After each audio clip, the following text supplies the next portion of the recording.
Great to see everybody this afternoon. Hello, everyone, and welcome to the Lake Champlain Maritime Museum's fifth annual virtual archaeology conference.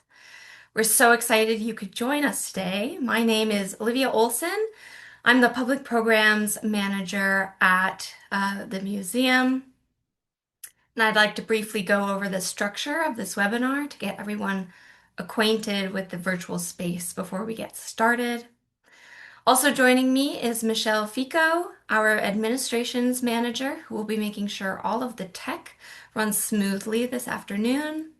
She'll be monitoring the chat and will be here to take care of any technical issues that might come up during the webinar.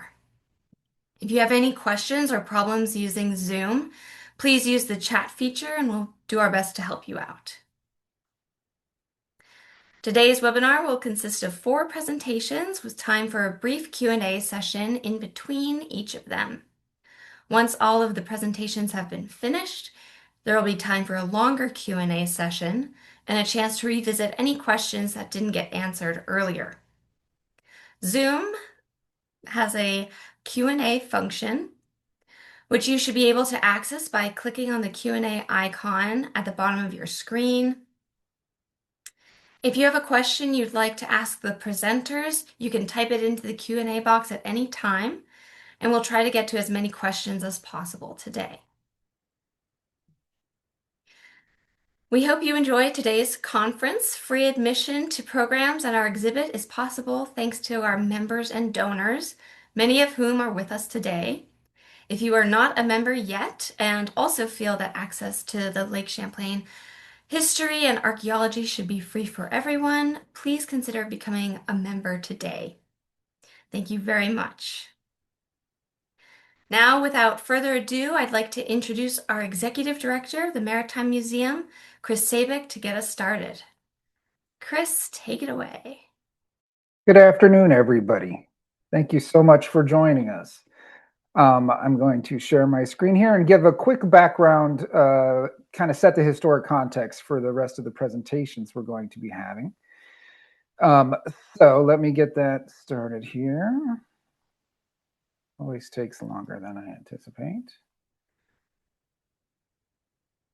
All 4 presentations today are going to focus on the archaeology and the continuing work surrounding the Battle of Lake Champlain during the American Revolution.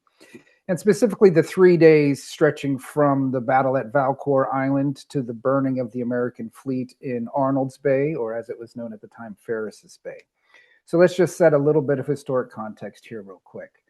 The conflict over Lake Champlain in 1775 and 1776 was all about controlling the water corridor that stretches from Canada all the way to New York City.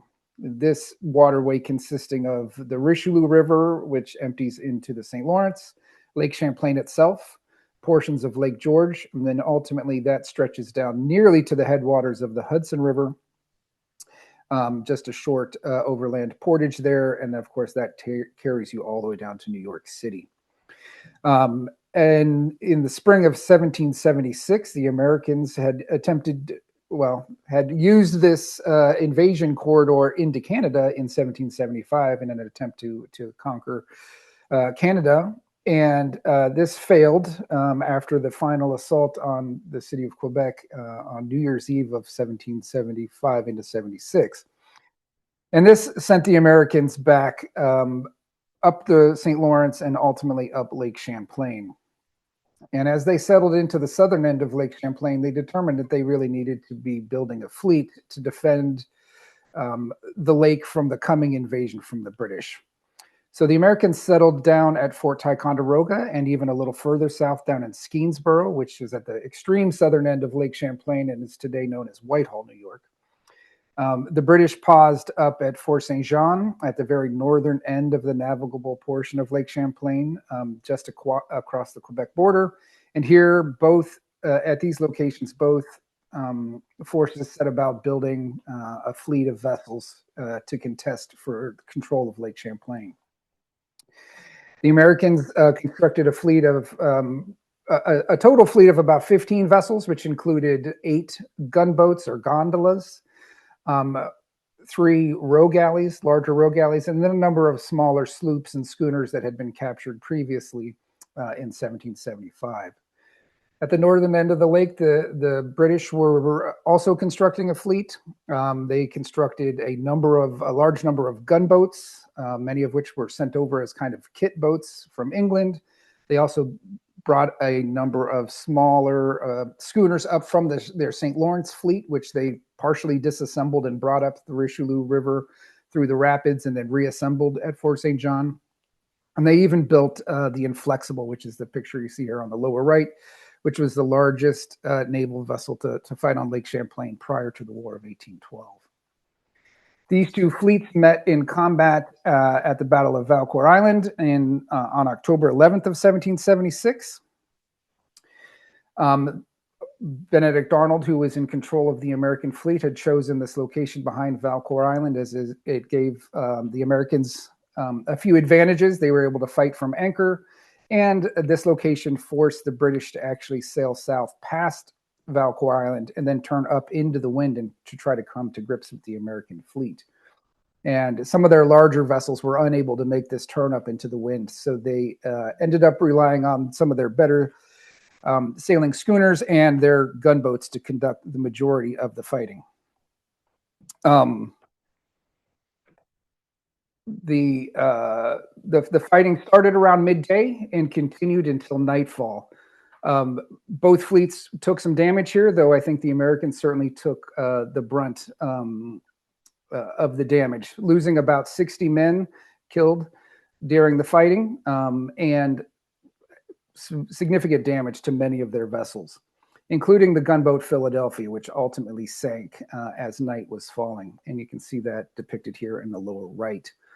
Obviously, the Philadelphia is going to be a topic of one of our discussions as we move forward with this conference. At the end of as the night fell, the American fleet found themselves kind of trapped behind Valcour Island and between Valcour Island and the New York shore. And the British fleet settled back into a blockading position stretching from the southern end of Valcour Island to the New York shore. And here they assumed they would keep the Americans penned into Valcour Bay and that they would move in and finish them off in the morning. But the Americans made a daring escape in the middle of the night by putting a lantern in the stern of each vessel that was shielded on 3 sides, so it could only be seen from directly astern. And they used this mechanism to get their fleet lined up in single file line, and they were able to sneak through the British blockade and flee south, probably aided by the burning of the American schooner, the Royal Savage, which had crashed on the southern tip of Valcour Island early in the battle and was burned. Undoubtedly, this proved to be a tremendous distraction for those who were supposed to be on blockade duty in the British fleet. Through the night of the 11th into the 12th, the American fleet maneuvered southwards, eventually approaching Schuyler Island, where some of the fleet paused to patch holes in their boats, fix rigging, kind of get themselves in order before they continued their escape. It was at this location that they determined they had to abandon 2 of the gondolas or gunboats, these being the gunboat Jersey and the gunboat Spitfire. Spitfire was sunk into deep water successfully. Jersey, they attempted to sink, but the British actually found it the next day swamped at the surface. It was full of water, but didn't actually sink. And they were able to recover that vessel and bring it into their fleet. Throughout the day of the 12th, the 2 fleets kind of followed each other south, though separated by several miles. The winds continued to be contrary, and the gap between the 2 fleets didn't really close up until the following day on the morning of the 13th, when the wind shifted around to the north and brought the British fleet down onto the escaping American fleet fairly quickly. From here ensued about an hour-and-a-half long running gun battle, stretching from near Split Rock Mountain down to Ferris's Bay on the Vermont shore of Lake Champlain. This was a location that was well known to Benedict Arnold, and he was aware of the fact that it's a particularly shallow bay, that he could get the remains of his fleet into that bay without trouble, but that the larger British fleet would have a hard time coming into that shallow bay. This gave him time to run his vessels ashore, to light them on fire, to deny their capture to the British. and for his troops, sailors, and troops to escape overland down to Crown Point and ultimately to Fort Ticonderoga. So that encapsulates the 3 days of the battle, stretching from Valcour Island and ending at Arnold's Bay, previously known as Ferris's Bay. And it's within this historic framework that we're going to fit all of our other presentations today. And we're going to start with a presentation by Paul Willard Gates, who's going to be discussing some of the artifact remains that were found at the Battle of Valcour Island battlefield site. So I will pass it along to Paul. Wonderful. Thank you for the introduction, Chris. I appreciate it. And more importantly, thank you all for making it here to our wonderful 5th annual virtual archaeology conference. I appreciate you taking the time, and also I want to send out a special thanks to Champlain Valley National Heritage Partnerships. Without their generosity and grants, this would not have happened. So thank you very much. If you all just give me some time to share my screen. We'll get to this. Go. All righty. Oops, here, 1 second. Okay, so once again, welcome everybody. Thank you for making it here. My presentation is basically revisiting the artifacts recovered from the Valcour Bay Research Project. And if you all are very familiar with the Valcour Bay Research Project, this presentation reviews results from the project as it went from 1999 through 2004 field seasons. The project was basically a phase 1 underwater archaeological investigation of the submerged battlefield at Valcour Bay in Lake Champlain. Valcour Bay is located in Clinton County, New York, between the town of Peru and Valcour Island within Lake Champlain. And really, for more than a century, the submerged battlefield at Valcour Bay had witnessed numerous efforts to locate and raise archaeological materials. The non-systematic collection of historic artifacts from this area has led to undocumented dispersal of a priceless archaeological collection around the region and nation. Many of these recovered artifacts are in danger as they degrade from lack of conservation treatment and poor storage conditions. And it was really in 1999 that New York State police diver Edwin Scullin discovered a cannon in Valcour Bay. And this basically triggered the beginning of this research project. The project was a cooperation effort between a dedicated team of volunteer sport divers, the Maritime Museum, and it was designed to systematically map the submerged Valcour Island battlefield while providing volunteer sport divers a way to channel their interest in history and archaeology into a formally permitted project.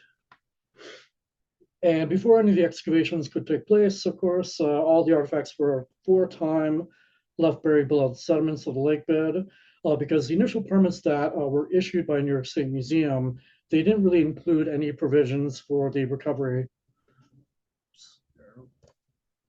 Sorry, let's start video here. But the initial provisions for recovery didn't really include any provisions for excavation.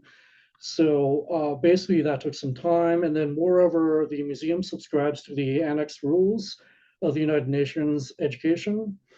Let's see, Education, Cultural Heritage, which maintains that in situ preservation is the first option for maintaining and managing underwater cultural heritage. Over time, the permitting with New York State Museum and the Naval Historical Center included provisions for excavating, raising, conserving, and curating the recovered artifacts.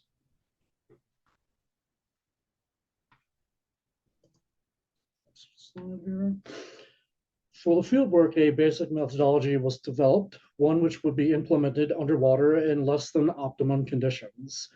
This methodology entailed diving the bottomlands into basically 50-foot by 50-foot areas, or grids, as they were called. And these grids were systematically inspected along transects, spaced about 3 feet apart at different intervals. Crew members used metal detectors to locate buried metallic objects. And whenever an artifact was located, its provenience was recorded, in relation to the grid and transect being surveyed. And this location was plotted on a site map. Although the methodological approach was simple and straightforward, implementing underwater made the process much more challenging. So as you can see here from this photo, here's the survey team basically rehearsing a dive before they actually do the conducting of the dive. This was done on the surface because communication underwater was really limited, and to hand signals, notes written on a clipboard, but then also sometimes the visibility was just near zero. So this was very beneficial and very helpful for the crew to take on before doing the actual dives. Surveying was typically conducted by a two-person buddy team, as we can see here on the slide, with team members designated as either the surveyor or the recorder. The surveyor operated the metal detector and dictated the base of the survey, while the recorder performed numerous tasks to ensure the efficiency of the survey.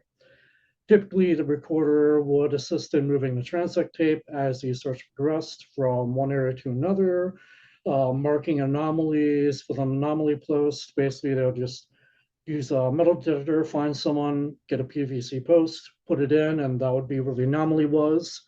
And then locating the locations of these anomalies as well. These two teams try to keep in consistent contact as much as possible during field operations because divers that work together on multiple dives tended to survey more efficiently. And using the system of two team divers surveying the transects within the grid, their bottom times were about 30 minutes, with a maximum bottom time about 45 minutes. And within this period, a dive team typically surveyed between 3 to 6 transects. Progress was slowed if the team found multiple anomalies, if the currents were swift, or if visibility was poor. And through our archives, I was actually finding this really cool video clip showing what this survey looked like. So we can see here off to the left here, this is the metal detector. They're detecting along a grid around a transect. You've got the dive buddy there, the recorder, taking down notes. And really, this is one of the most efficient ways of being able to do this survey. Again, conditions could be pretty challenging. They weren't always the best, but this proved to be very valuable when the field crew were out actually doing the work. And so over the course of the project years from 1999 to 2005, the amount of total survey grids that were tabulated, basically they just kind of plotted the locations of what was found. You can see here there's some kin fragments, scrape shot, carriage hardware, many other things. And eventually this was added to a master survey map where the locations of all the recovered artifacts were discovered. And this is just a portion of the master survey map with positions of encountered artifacts. And additionally, as I mentioned before, some locations of the artifacts like the exploded cannon from the American gunboat New York, this actually required further analysis.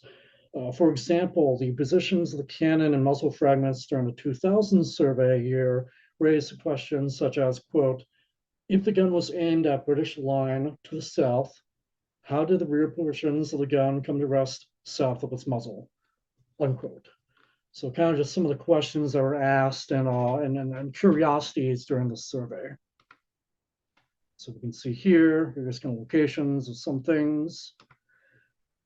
And then moving on, again, the total amount of grids that were tabulated from 1999 to 2005 were 91. We have 227,500 square feet of survey coverage. Several grids that were surveyed in different years with a total effort of the survey area done of about 200,042,500 square feet. 51 individuals participated in the survey, 43 participating divers logged well over 1,000 dives in the site. And in total, this took about 220 days of survey activity. And again, this was just such a massive project, took many, many years. And from all that, We will now move into the archaeology, the artifacts, what was discovered, what was recovered, what was found. Um, and I just want to note for the crowd that these cultural resources are direct links to people, their lives and deaths, and the region as a whole during conflict of the American Revolution. All these artifacts really reflect the horrors of naval combat in war in the late 18th century. I myself and the Lake Champlain Maritime Museum, as a steward of the lake, on the museum's behalf, I just want to convey that this message we should take a moment to recognize. History is not always pleasant, but we need to be inclusive of all narratives if we're to fully understand our past, present, and future. And without further ado, we'll move into starting out the artillery shot and munitions. These are artifacts that we have in our collection that we're curating with State of New York, along with the Navy History Heritage Command. And these are examples of cast iron round shot, 24-pound balls to be precise. According to the British order of the battle for the gunboats, one of their vessels, the Infernal, was the only British gunboat armed with a 24-pound cannon positioned in the left division. This shot is particularly interesting as it was basically located along the western end of the American line. And through the survey, it was hypothesized that it was fired by the gunboat Infernal, commanded by Lieutenant Smith of the Royal Artillery. Though more information is needed to prove this theory. This item was included in the final project reports for the Battle of Valcour Bay Research Archaeological Catalog. However, we didn't really have exact GPS points provided for this, so no real exact provenience, but it's just an example of one of the rounds that the British were using during the battle. Here we have some examples of a 12-pound cast iron round shot. We have a 6-pound cast iron shot and then a 4-pound cast iron shot as well.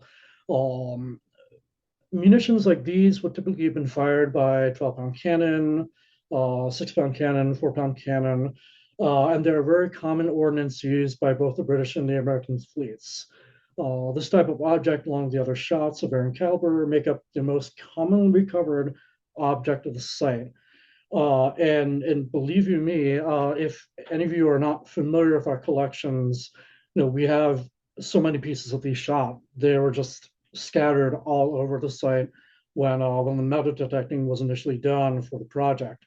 So it just really shows just the amount of firepower that was on both sides, and again, the type of shot that they were throwing at each other.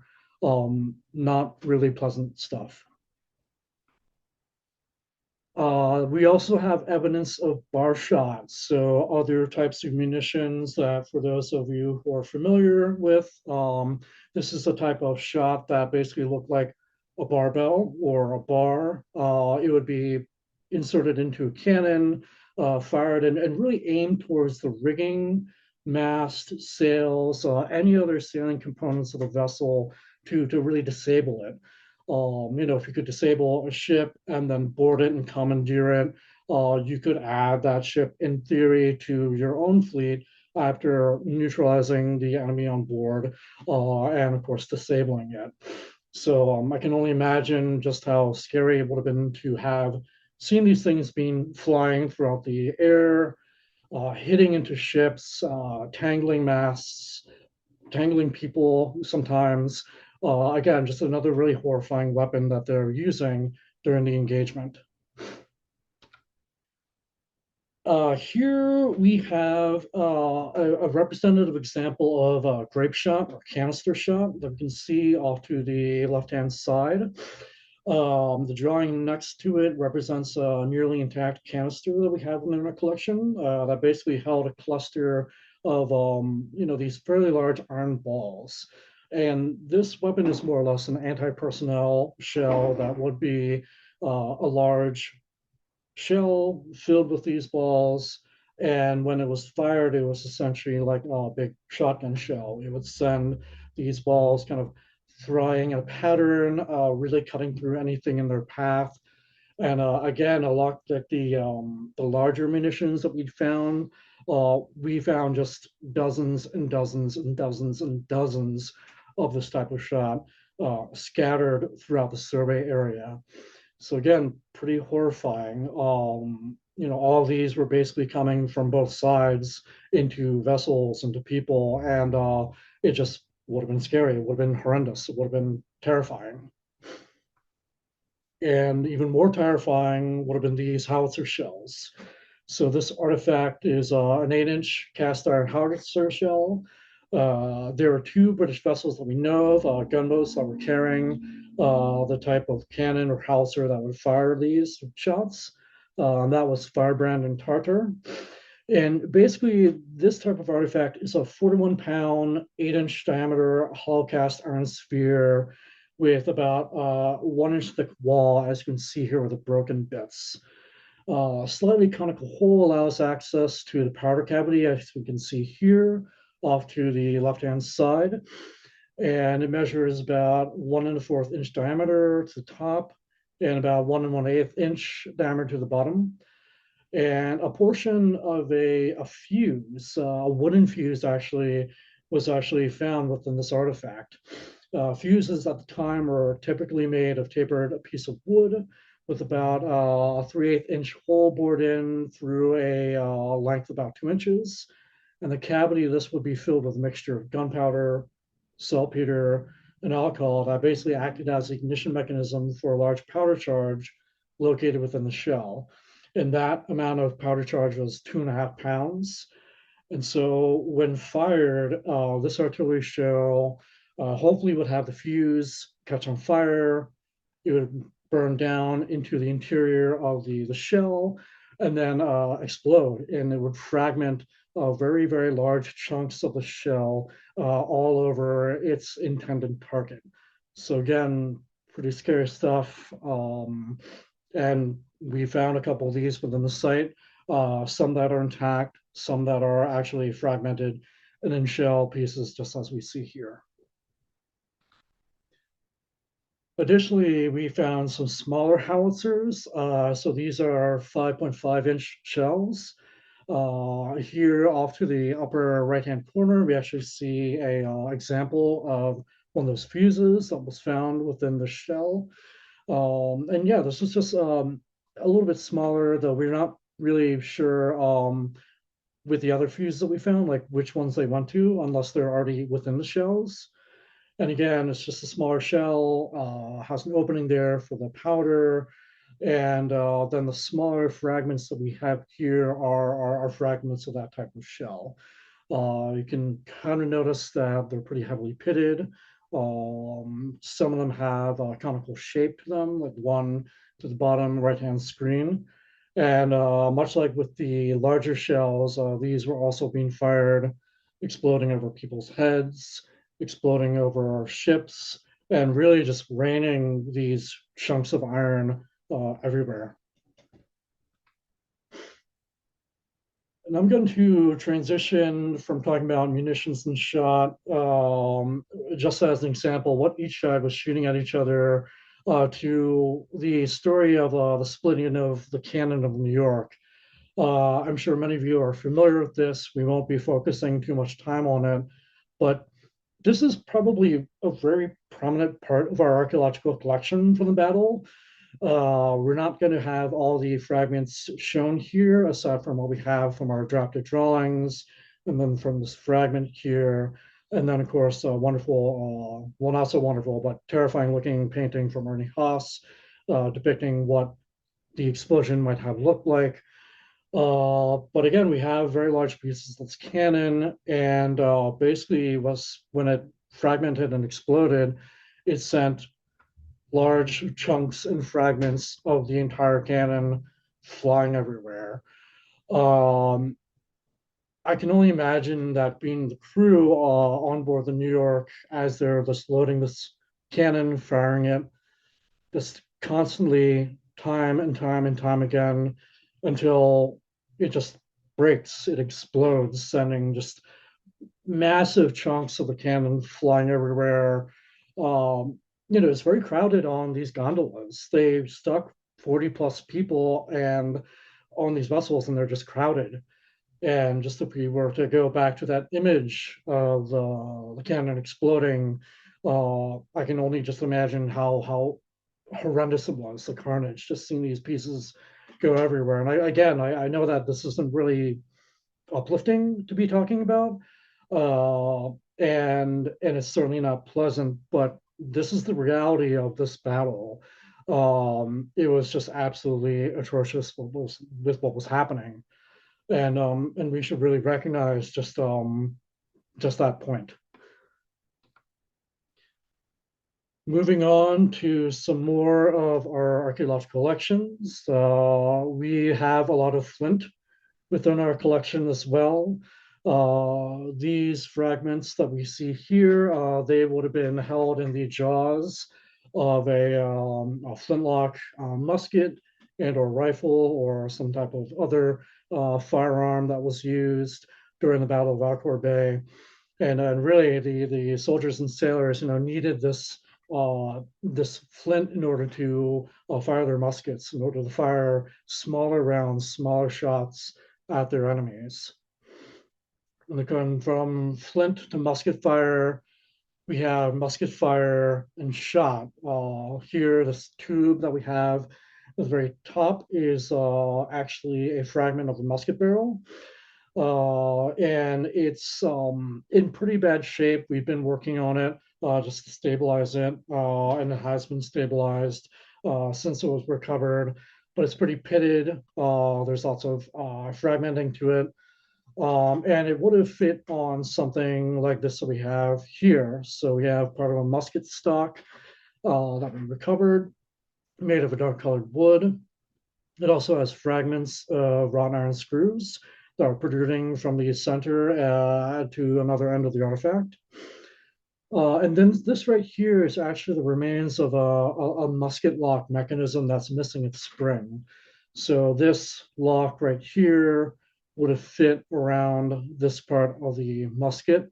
And then, of course, the barrel would have set into a longer part of the stock here.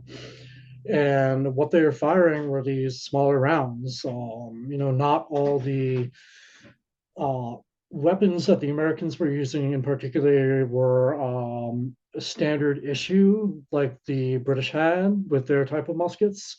A lot of them were smaller pieces, fouling pieces. So we really have this kind of collection of different size musket balls.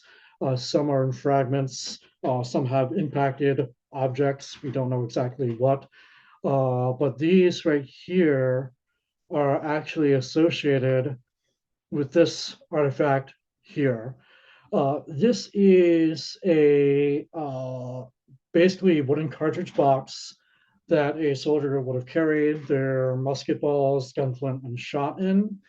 Box would have had paper wrap cartridges kind of stuffed in these holes here. As you can see, here's a beautiful scale drawing of what the artifact looked like. And then surprisingly, we were actually able to find the flap that went to this artifact as well. So as a conjecture drawing of what this must have looked like when it was in use during the day, we have a wooden box right here for all the cartridges. It would have been wrapped in leather or maybe cotton, maybe linen, with a leather flap here, and then also a harness with a croupier buckle attached to it as well. But we can only see here that there's only a limited amount of rounds that whoever this person was that carried it had. So what happened when they ran out of rounds? Did they have more rounds that they could replenish themselves with? Did they have any other backup weapons? Like, how dire would it have been if all of a sudden the musket squads that were using this type of artifact and firing into either the British line or the American line, they just ran out of shot? What were they doing? How else were they fighting back? And so from that, we come to hand-to-hand combat weapons. So this is a artifact that represents a British land musket bayonet pattern that was, it's hypothesized that it was actually blown off the gunboat New York when the cannon exploded. And the style of the bayonet suggests that it was actually manufactured between 1735 in 1745.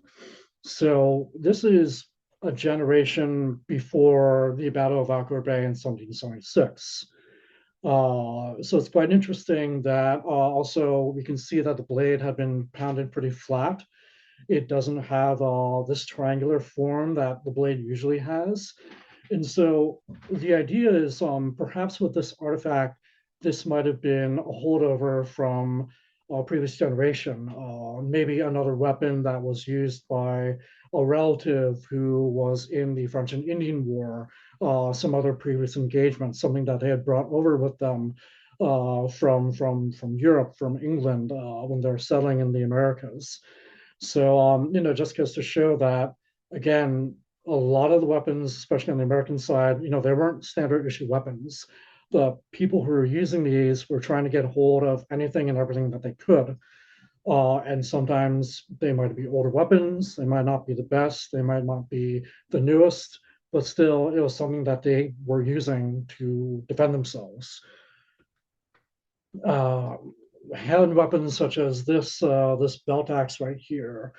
This is I'm trying to remember the type. It's I believe called a dog-eared. Oops, sorry, a dog-eared belt axe because the shape of this kind of little like half diamond piece right here as it was tilted to the handle. And this is an older axe that wasn't really considered to be naval grade for 1776. It would have been something that would have been on a personal issue, something to clear brush, maybe cut firewood, maybe from a previous war, maybe the French and Indian War. Please don't quote me on that. But it just really shows like how under-equipped, again, the American forces were in relation to the bigger and better made boarding axes, for example, that would have been used maybe a little bit by the Americans, but more than likely more used by the British. Then moving on here, we have an artifact that is a portion of a short sword, which includes the pommel, the handguard, segment of the blade, and what is probably part of the scabbard and then the frog, or a little wooden bit that would have actually held the sword to a piece of clothing. The artifact has a very shoddy appearance. You can see that the preservation of it was pretty poor when it was recovered and then ultimately preserved with, of course, this really beautiful engraving that we have in here, potentially gold gilt, if I can recall correctly. But again, it's just a representative example of the various weapons that the American soldiers and sailors were armed with.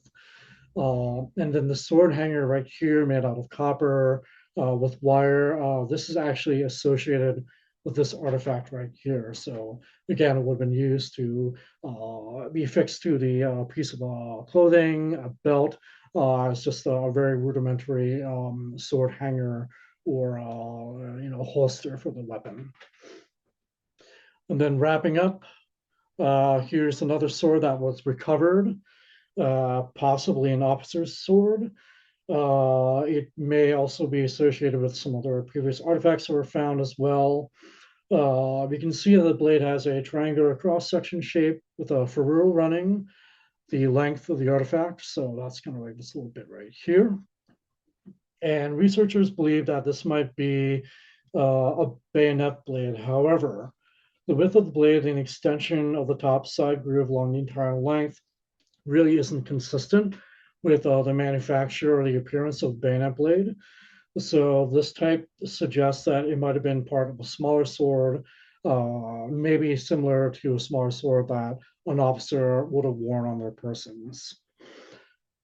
And with that, please thank you for attending our virtual archaeology conference.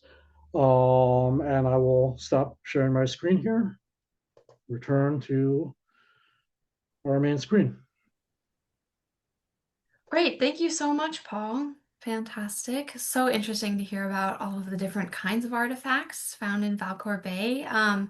We do have a few questions, and we have a good amount of time before our next presentation. So I'll go ahead and ask some of you, Paul. Sounds all right. Let's see.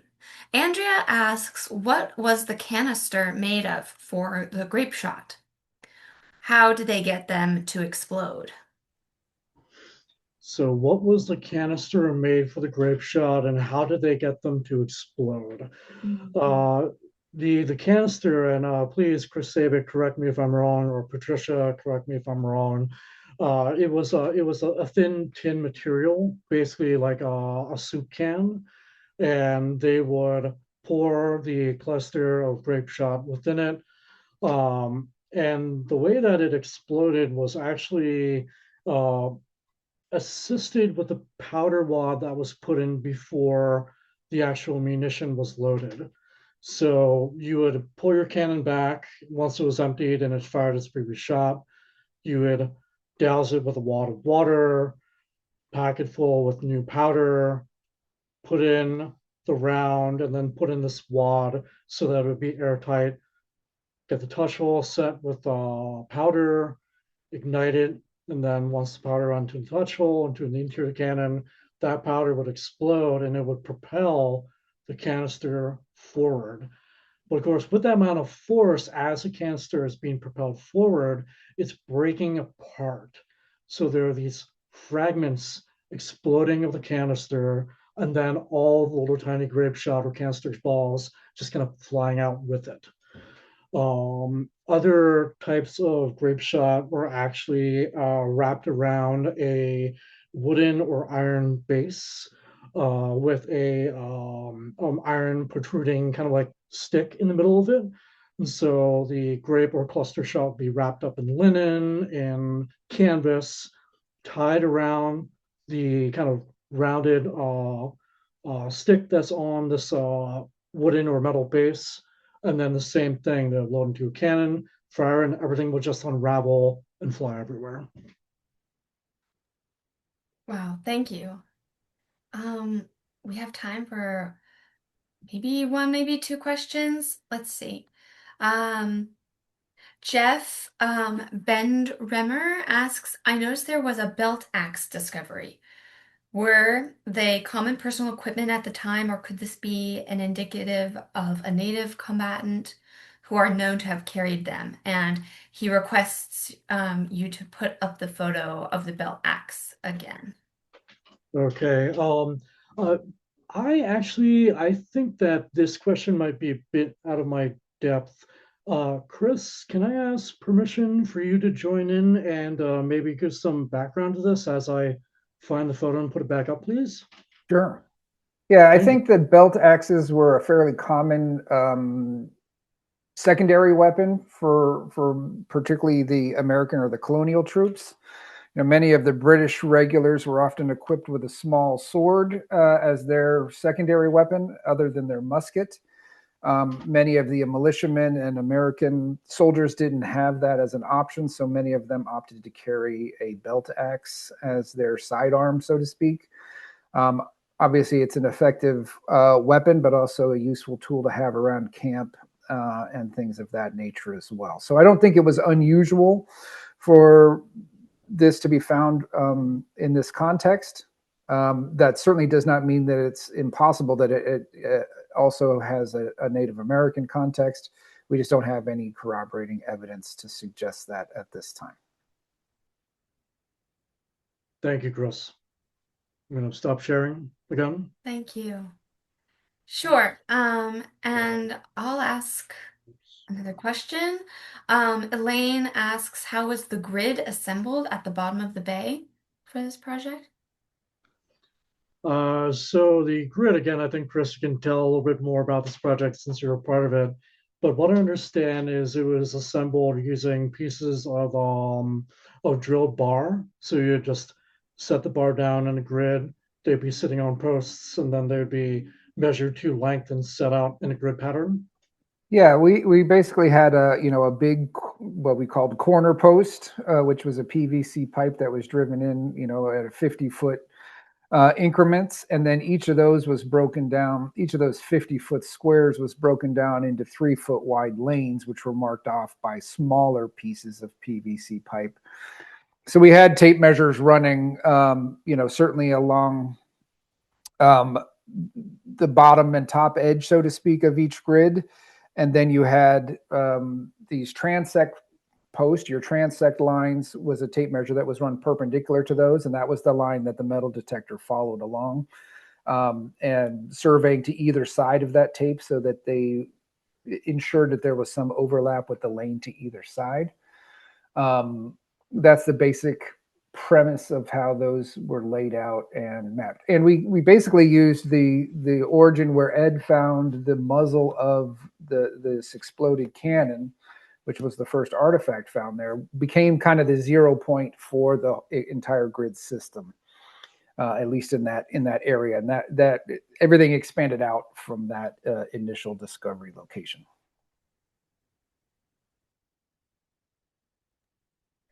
Great, thank you. I think we have time for one more question, then we'll move on to the next presentation.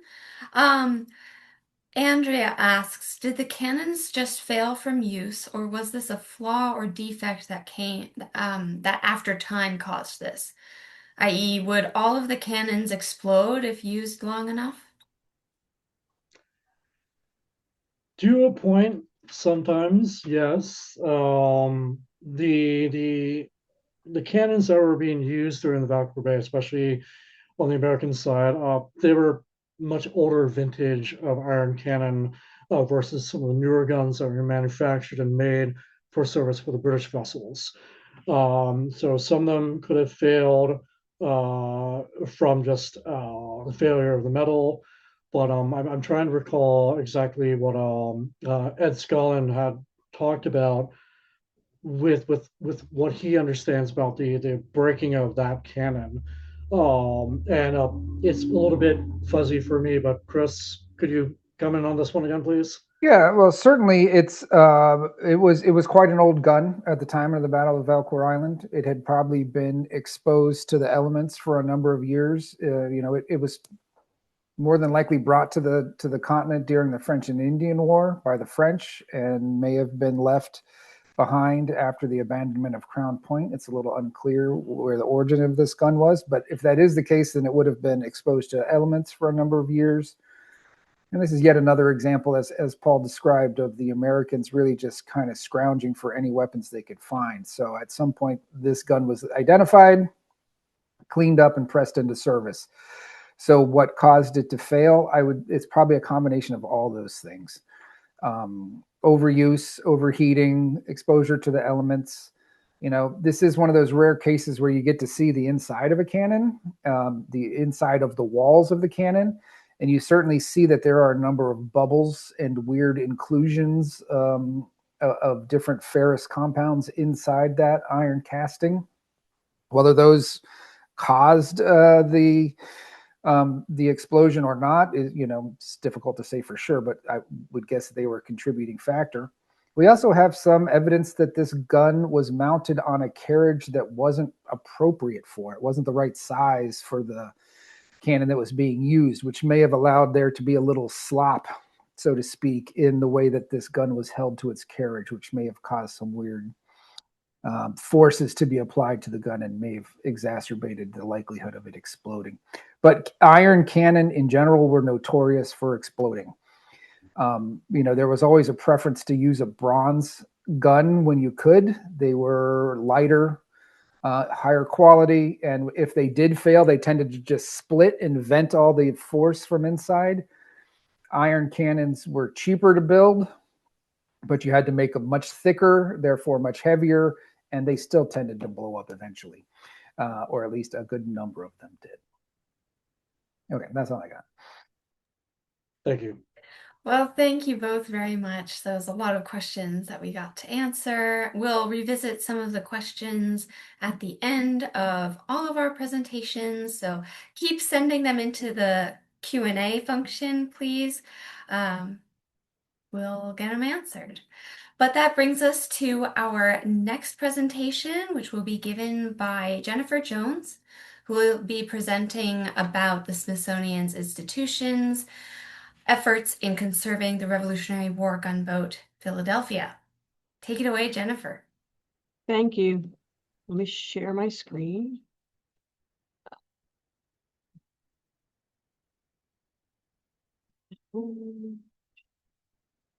Okay, I think I'm sharing, right? Looks great.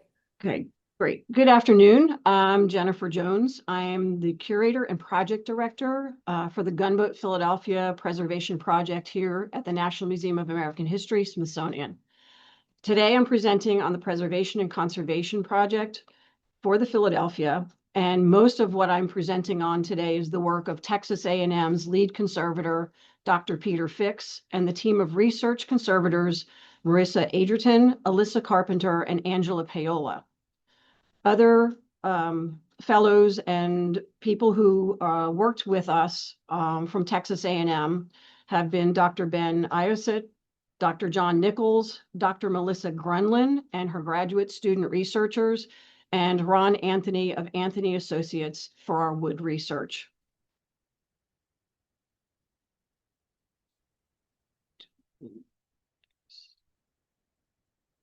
The Gunboat Philadelphia is the oldest known accessible surviving American naval vessel built and is the most complete archaeological example of 18th century shipbuilding traditions currently on exhibit in an American museum.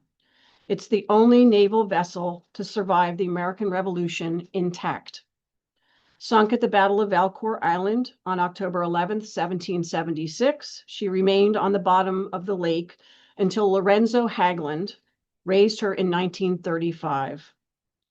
Donated to the Smithsonian in 1961, she became a central exhibit in the newly opened National Museum of History and Technology, now the National Museum of American History. She has been on display, open to the public and to the museum elements since 1965. In 2005, Texas A&M's Dr. Peter Fix was contracted to undertake a full survey and condition assessment of the gunboat to determine its condition and what conservation measures were needed to ensure its long-term preservation. This 2-volume, 800-page report is the basis for the conservation work today. This assessment showed that the wood has become brittle and its strength has been greatly reduced. Earlier chemical treatments from the 1960s to prevent cellular collapse of the waterlogged wood were not effective, nor were treatments intended to consolidate the wood surface. The wooden timbers have shrunk. Large gaps exist between the planks. The wood has warped, bowed, and twisted, and the surface has separated into a checkered pattern. Due to uneven stresses, namely the fluctuation of temperature and humidity in and around the boat, the checkered surface is cupping and flaking off. Corrosion is active on all the metal fastenings, the swivel gun, 2 of the cannons, the stacks of cannonballs, and the eye bolts of the carriages. The fragile surfaces make it very difficult for the gunboat to be cleaned without checkered pieces being dislodged and lost in the process. The preservation assessment of the Philadelphia clearly showed that the boat was at significant risk. Fast forward to 2018, when the museum's board donated $400,000 for the startup of the project. In 2019, the museum with Texas A&M convened a technical advisory group of outside conservation and boat preservation experts from across the world to read through the report and help us to develop the next steps for planning as the project launched. Planning started to move forward for the conservation, but what we really needed to do was we needed to start to design a new space without moving the boat into a new gallery. Given my familiarity and work on the Star-Spangled Banner Conservation Project, having a space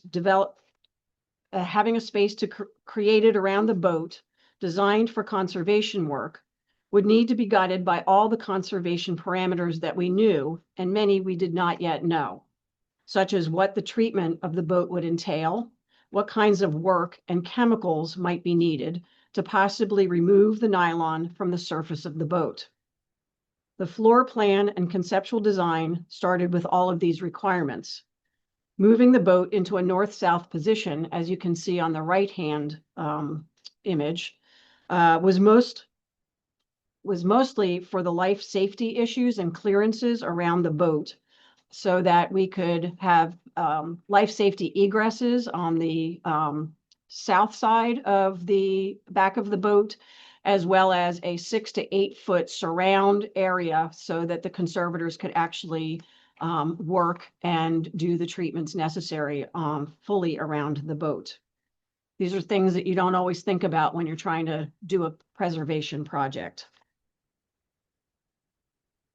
During the design and fundraising, we raised about $2.75 million. We received an SAT grant for $750,000, but in order to actually receive that grant, we had to have a match of private funding. Americana Corner gave us, as our lead donor, $1 million so that we could secure that $750,000 match. We've also raised additional funds from many of our board members and other foundations. What you can see is that some of the work that we needed to do as the planning was in process for creating that new space around the boat was that we needed to monitor and catalog all of the small finds again so that we could do condition assessments and surveys of all of the materials. And we had to search through all of the old records as much as we could to find past documentation on any work on the boat or any of the small finds. On the left, you can see a sample. It's one of the bricks, and many of the bricks were sampled to understand what they were made of and some of the materials in finding some of the discoloration from the brick from the fireplace on board. In the middle is a number of disarticulated timbers that were in a crate stored off-site. They came back on-site, and Peter and I went through them to try and understand what these disarticulated timbers, where they might fit into the boat if we were going to actually put them back on the boat, and used a number of these for the sample testings for the nylon work and the wood research that you'll hear me talk about a little bit more. Other documentation was to do a new 3D scan, and you can see that in the upper right-hand corner.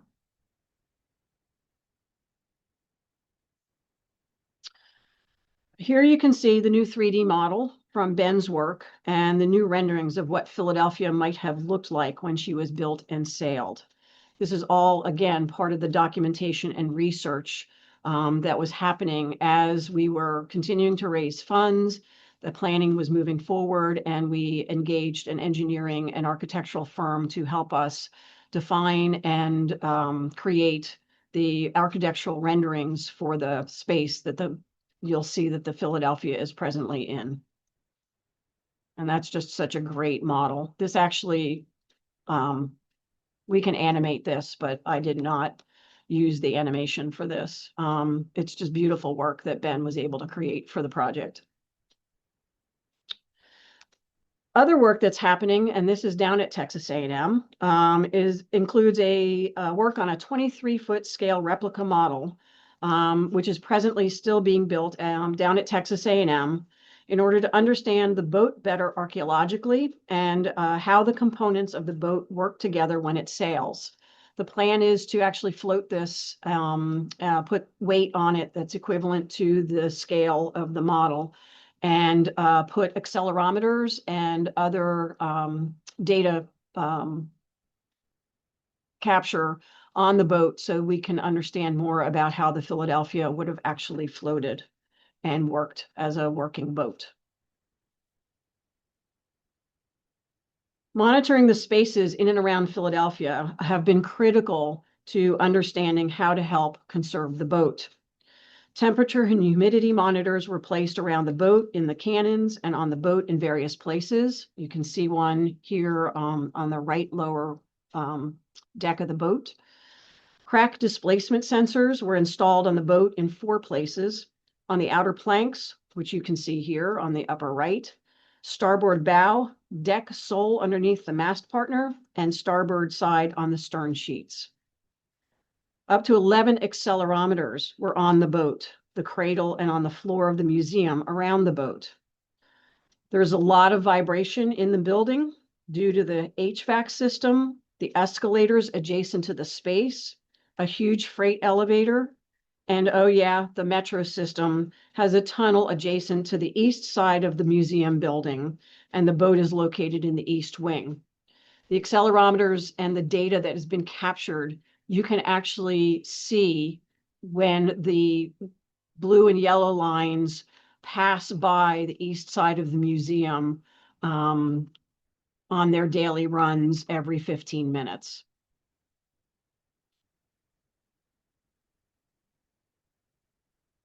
We even used exhibit labeling to help the public understand that what the monitors were, what they did, and what was happening on the boat, even when you couldn't see conservators or work happening on the boat itself. We wanted the people to understand there are multicolored discs that were all over the carpet around the boat. And they were showing us every month when Peter would come on site to do a little bit more documentation, he would put a different multicolored disc on the floor underneath one of the pieces of the side of the boat that would pop off because of the temperature and humidity fluctuations. And by the end, it was a multicolored array of discs with little pieces of wood flake on each of those discs. The accelerometers, to measure the vibrations of the museum, and the crack displacement sensors would show us the expansion and contraction of the wood planks on the boat. What we ended up were a number of research questions. What was the nylon and peg doing to the long-term care of the boat? Nylon had been sprayed on the boat in the 1960s and early 1970s in order to make the boat look refreshed and hopefully to consolidate some of the flaking surfaces that you can see on the right. The polyethylene glycol that was sprayed onto the boat in the 1960s before the boat came to the museum did very little to help with the outer surface of the boat, but it still is on the outer surface, and then it's consolidated by the nylon on top of that. And so that really led a lot of the research questions about what was happening with the nylon and the peg on the timbers of the boat itself. We also wanted to know, did they need to be removed, and could they be removed? And where was the nylon? We weren't sure where the nylon had been sprayed on the boat. We didn't have a lot of documentation on the past practice of spraying the boat regularly with this nylon, spray nylon. We also wanted to know what happened to the timbers with the loss of thickness and the cellular collapse of the outer surface of the wood. Here you can see the flaking of the outer surface and the FTIR results telling us that peg is indeed on the outer surface and the nylon is there. Using UV reflective photography, you can clearly see the nylon and the underlying peg on the boat's surface. All that light blue, really psychedelic blue looking color is where the nylon and the peg have, you can reside on the outer surfaces of the boat. The areas that are dark are pretty much areas where iron has oxidized. Iron fittings have oxidized into the wood around them, and those areas have not collapsed and don't seem to show as much of the remaining peg and nylon on the surface. Contracting with a research university such as Texas A&M gives us access to other departments of the university. The chemical engineering and material science departments were the departments we went to get research completed on the nylon, and the engineering department for the structural integrity of the wood timbers. Here's a slide from the nylon research report that shows the permeation of the nylon to about 3 millimeters of the surface of the wood, which is the outer layer of the boat. This outer layer is pretty much the areas where the cupping is happening on those little flakes and the surface. You can see on the right side, the nylon has moved into all of the cellular structure of the wood, but you can start to see after the 3 millimeter entry, you can start to see some of the wood structure and the cells of the wood itself. And it has all cross-linked into those wooden cells itself. So it's probably not ever going to be removed. So now we need to ask the questions, how do we clean the boat and mitigate any negative impact of the nylon in the future? This is a slide from the wood analysis that was done by Ron Anthony Associates. They looked to identify what was happening to the wood from the type of wood. All the wood is pretty much in the white oak family, to the cellular collapse that was happening. Here in this slide on C, you can see where the iron nail is coming through from the surface of the outer layer of the wood. It's collapsed about 1 centimeter.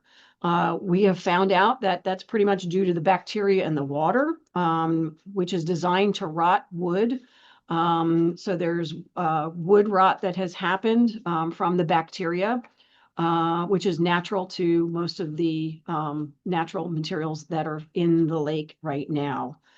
And we can also show how on the right-hand side of this slide, the iron impregnation of the wood has allowed the wood to preserve the thickness due to the impregnation of the iron oxides into the cellular structure of the wood. So all of those little red areas around the original nail fittings sit proud from the rest of the planks. The cellular structure of the planks has collapsed, and the bacteria has eaten away and caused a lot of the surface look of the checkering on the outside of the wood. We do know from some analysis that when the boat was made, pitch was probably placed on each of those nail heads, and that also helped to preserve the wood and the thickness of the wood where those iron pieces impregnated the wood itself. During the wood research, they found the remnants of freshwater sponges and documented them. And they also found 2 types of fungi causing the darkness of the outer surface of the boat, most of which is the area where the boat is flaking, and the discoloration in the cells of the wood from wood decay. Here you can see microscopically the line of demarcation of decayed and collapsed wood cells to about 3 millimeters of thickness, about the same as the depth of the surface flake on the boat. What we know is that the area to the left of the red dotted line is pretty much the area where the surface flakes are releasing and popping off of the boat, and that the cellular structure of the wood underneath those flakes is pretty well intact.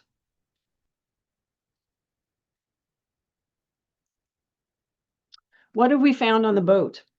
We found lots of new carpenter's marks. Here you can make out the score marks in 2 V's. They're sort of hard to see. We've also found that the core or caulking from the boat uses, here's a close-up of that. You can see the hemp rope being used to caulk the boat. And we know that a number of the samples that we have taken from the boat previously contained coconut husks. And so we're looking at where all of this material is coming in to Skanesboro to be able to produce and make all this material to help secure these boats and to caulk them. So how do we get from an open exhibit space, upper left image, to a closed conservation space for the boat, which is on the lower right? Architectural and engineering plans, a contractor, and a lot of demolition. The demolition has happened since January of 2025. And this has been the fun part for me because I had to be on site every morning by 7 a.m. to make sure the contractors, when they were putting the protective covering around the boat, were not touching the boat or banging into the boat. So on the left, upper left, you can see most of the structure around the boat is set up. The boat is covered with a fireproof poly, and the exhibitry has been taken down. Upper middle is all of the demolition of the exhibitry and the walls and a overlook mezzanine that had to happen after the boat had been covered, which is down here in the left corner. They had to make a covering so that they could actually work on top of the boat, bring materials up, and do all the demolition in the ceiling. New HVAC, new lighting, new ceiling fixtures, and they had to rewire and move some of the sprinkler heads and systems as they were moving forward. I think the most dicey for me and for the boat was the removal of an emergency egress stair that had been put in the back of the boat in 2010. Was a steel riser frame, but it also had concrete stair treads. They poured concrete, not thinking, how are we going to get this out of here? So the accelerometers were measuring all of the vibrations at that time, and we had to stop work multiple times as they were breaking apart the concrete stair risers because the vibration was moving straight into the boat on the cradle itself, and we needed to mitigate that work as much as we possibly could, but also knowing that the stairwell had to be removed. I added this slide because archaeology is not only for the boat and underwater, but we found some archaeology happening in the museum itself. If you look at these tan infill pieces in the wooden floor, those are the infill areas where the original cradle for the boat, Philadelphia, had been sitting from 1961 when the boat was brought into the museum before the museum was actually finished and built. The floor had been concrete and they built up the flooring around it for about 4 inches. So the boat cradle was about 4 inches down from the flooring itself. It had been set into the concrete area, and then the museum flooring was put around it. So we are looking at historic images of when the boat was on exhibit in 1965 when it opened, and we can see the north-south orientation of the boat and recognize this was the original place that the boat was from 1965 until we moved it in 1986 was the first move that we made on the boat, and that all had to be infill. So providing once the space was getting finished out, we had to contract with a rigging company to remove the cannon and carriages from the boat. That was not fun. But here's Dr. Peter Fix watching the riggers try and get that 12-pound cannon off the bow of the boat. And then we used our own rigging crew to help with the carriages. In July, Texas A&M team started to work on dry cleaning the timbers and interiors of the boat. Here you can see Marissa, Angela, and Alyssa working on brushing clean the deck pieces that had been removed. We've been testing wet cleaning protocols and different percentage dilutions of reverse osmosis water and ethanol. You can see the different percentages and their cleaning of this pine sample from the boat. We're still working toward a lower solution as to not change the visual of the boat too much, but to still be able to clean the dirt and sediment off of the boat itself. Part of conservation is not just what the conservators can do, but it is a negotiated process with the curator, because the curator has to work with the conservators to understand the visual aesthetic of the different protocols of cleaning the boat itself. Dust accumulation on one of the carriages is seen here on the left. The museum we did regularly vacuum the boat. I came in '83 and was starting to vacuum the boat and learn more about areas you could and couldn't stand on the deck pieces. But because the cannon were on the carriages, these were areas that were inaccessible to much of the vacuuming that needed to happen. Dirt and debris and dust are huge issues for the gunboat, and that's one of the reasons why we created a clean space in and around the boat, not just for the conservation, but we're using that as one of the parameters as we move forward for the next iteration of any exhibition, an open exhibit that will house the Philadelphia itself. To the right, you're seeing an 80-pound bag or so of Lake Champlain sediment, wood fragments, and hundreds of nuts from hickory, black walnut, and oak trees from when the boat was in the barn. And a couple of rodents' nests as well were pulled out. As part of the work, all of the materials vacuumed and removed are sifted for any artifacts. At least 3 rodents' nests, and you can see what the remnants of a few rodents there, remains have been found, including all the nesting materials. And the garbage our visitors have decided to share with our boat. Lower right-hand corner, you can see all of the pennies. I think they think it's a wishing well.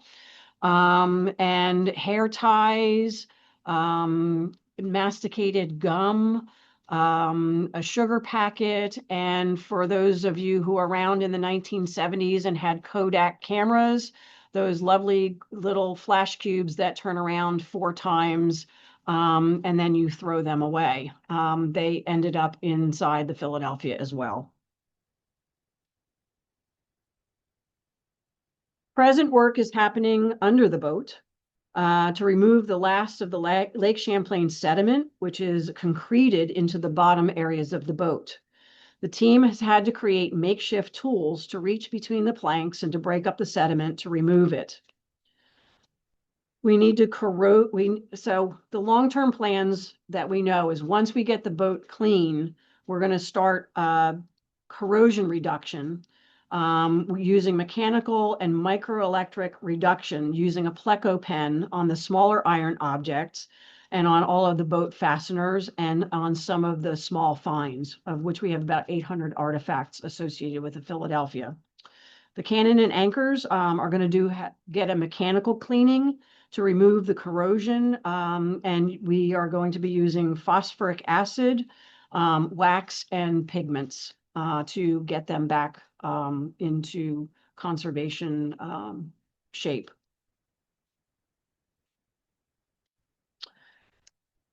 Here's our team and what we know and what we don't know. We know that at 52% relative humidity, that the curled outer pieces of the hull start to pop off. We know that the space that is now housing the boat, this conservation space that they're standing in, has been able to actually hold relative humidity extremely steady and the temperature, and which in terms of a museum here, which was built in 1960s, is a miracle. None of our storage areas or the other areas of our museum hold their temperature and humidity as well as this space does. It's at about 45% relative humidity, plus or minus 3 and the temperature is about 68 to 72 degrees. And with the enclosed space, we're holding conditions and no outer flakes are popping off unless the museum loses HVAC power. We know the corrosion needs to be remediated. We know that further analysis needs to be carried out to determine the most effective way to stabilize the checkering and flaking of the wood surface, how to clean it without removing all of that outer flake. We know that through this work, we have an opportunity to mitigate the risk to the gunboat, to preserve this national treasure, and to allow continued access to it for the public for now and in the future. When you come to the museum, you'll be able to see our team work through a 20-foot large viewing window, and there's a smaller 3-foot window on the other side. You can learn about the Philadelphia, its history, our conservation project, and to learn about the future work on the Philadelphia. So thank you.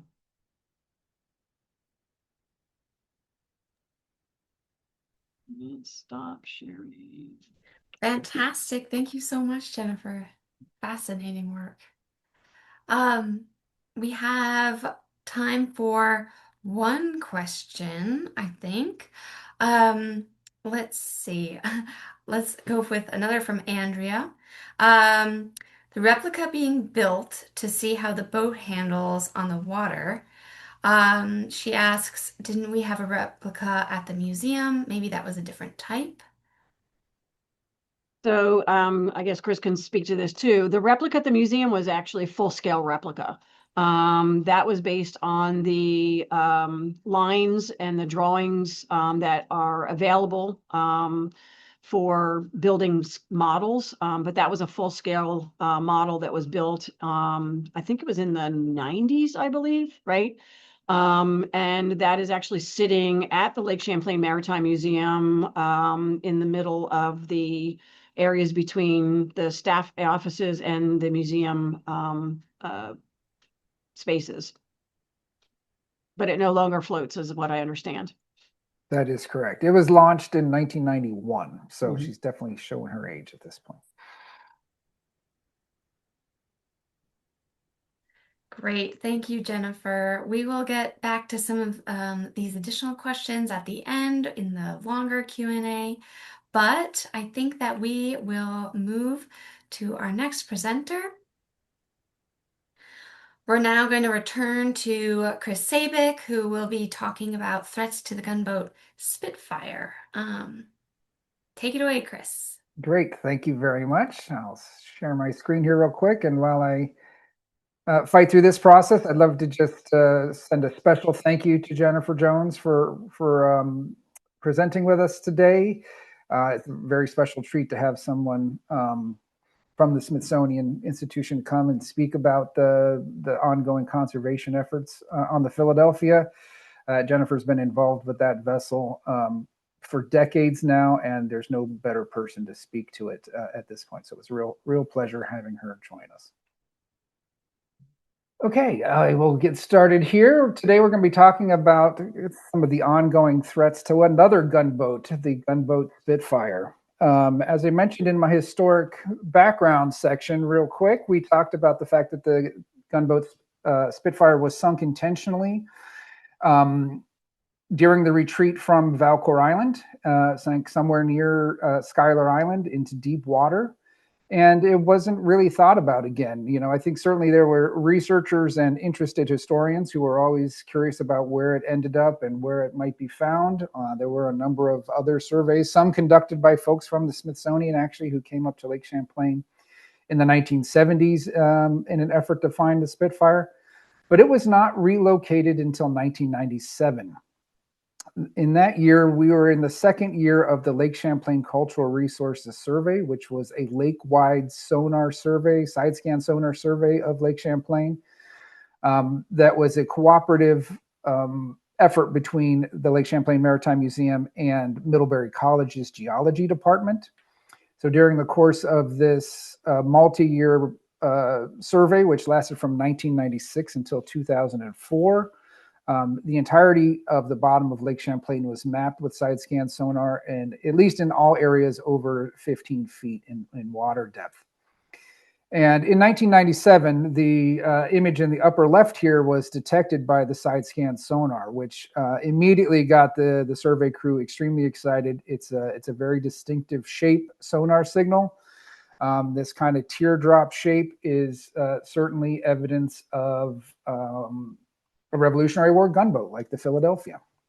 And in fact, in the sonar image, you can see the bow gun of this vessel is actually clearly visible, even in this rather basic side scan sonar image from the 1990s. Immediately after its discovery, the find was confirmed through the use of a remote operated vehicle. And then very shortly after that, you can see here a number of divers were sent down to, again, verify and confirm this site. And that included Art Cohn, the founder of the Maritime Museum. And the other gentleman there is Pierre Larocque, one of our archaeological divers here at the Maritime Museum. And on the right there, of course, you can see both of them diving in this artistic depiction of the sunken vessel Spitfire that was painted by a good friend of the museum, Ernie Haas, who unfortunately recently passed away just before the new year. And we'll miss his efforts, but you'll see a number of his paintings throughout the presentations today. And in the middle there, you can see the initial site plan that was created of the Spitfire. And this is all based on, this drawing is based on the ROV footage that was captured shortly after the vessel's discovery. So from that time until recently, we've continued to monitor the site over the years, both with visiting the site with divers and with remote operated vehicles to assess its condition and to try to track what was going on with the site. In more recent years, those activities have picked up somewhat. In 2021, we conducted, again, in collaboration with the Middlebury Geology Department, we conducted a multi-beam sonar survey over the site and its surrounding bottomlands. And then in 2022, we returned to the site with a remote operated vehicle that you can see here. And we used that to collect about 30,000 still images of the site from all different angles, which were then used to create a photogrammetry model of the site, which you can see here. And very clearly, you can see that the boat is extremely well preserved. It's basically intact with the mast still standing. The bow gun is in place. The two waist guns, there would have, when this vessel was in use, there would have been a gun pointed out to either side. Those guns are both missing, and they were either, presumably they were dumped overboard in an effort to keep the vessel afloat as long as possible, or possibly transferred onto another, possibly one of the larger row galleys or something of that nature before this vessel was scuttled. So luckily the vessel rests in extremely deep water, extremely cold, dark water at the bottom of Lake Champlain, which means it's in a remarkably stable preservation environment. It stays right around 40 degrees at this depth year round. It fluctuates maybe from 35 to 45, but that's about it. At this depth, it's always dark. It's always cold. And obviously this is fresh water. So those three factors lead to excellent preservation. The fourth preservation factor that is found at the bottom of Lake Champlain is that Lake Champlain sediment that Jennifer was talking about so much. The sediment at the bottom of Lake Champlain is a calcium-based dense clay. And it's calcium-based because it's actually formed from many of the saltwater organisms that used to live in this area when it was the Champlain Sea. And those have all broken down into these calcium-based clays. And, that's why my garden in Vergennes here is full of the thickest, heaviest clay you can imagine. And but that clay at the bottom of Lake Champlain creates an even better preservative environment than a water column above it. That's because if something is buried into this clay, it enters an anaerobic environment. There's literally no oxygen down in that clay layer. So we find wood that's extremely well preserved. We find iron artifacts that don't even have any rust on them. The level of preservation for both organic and metals organic materials and metal objects that get buried into lake is exceptional. So if it's in such a great preservation environment, why are we even having a conversation about the threats to the site? Well, that's because there are still quite a few threats going on here. So let's take a look at some of those.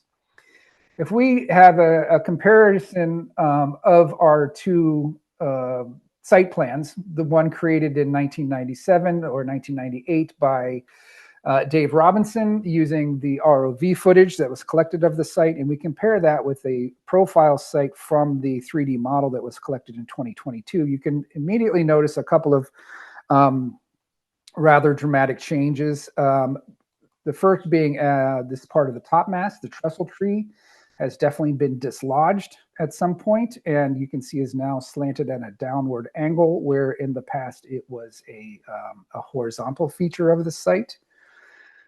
And the same is true of this railing on the starboard bow, which here you can see is horizontal, and in the 2022 image, it is kicked up quite a bit. Something has definitely snagged on that and pulled it upward and left it in this new orientation. Returning specifically to the trestle trees, we went back through a bunch of different video footage from various inspections of this site and tried to capture some stills of the trestle tree over time. So here is from the initial ROV footage in 1997.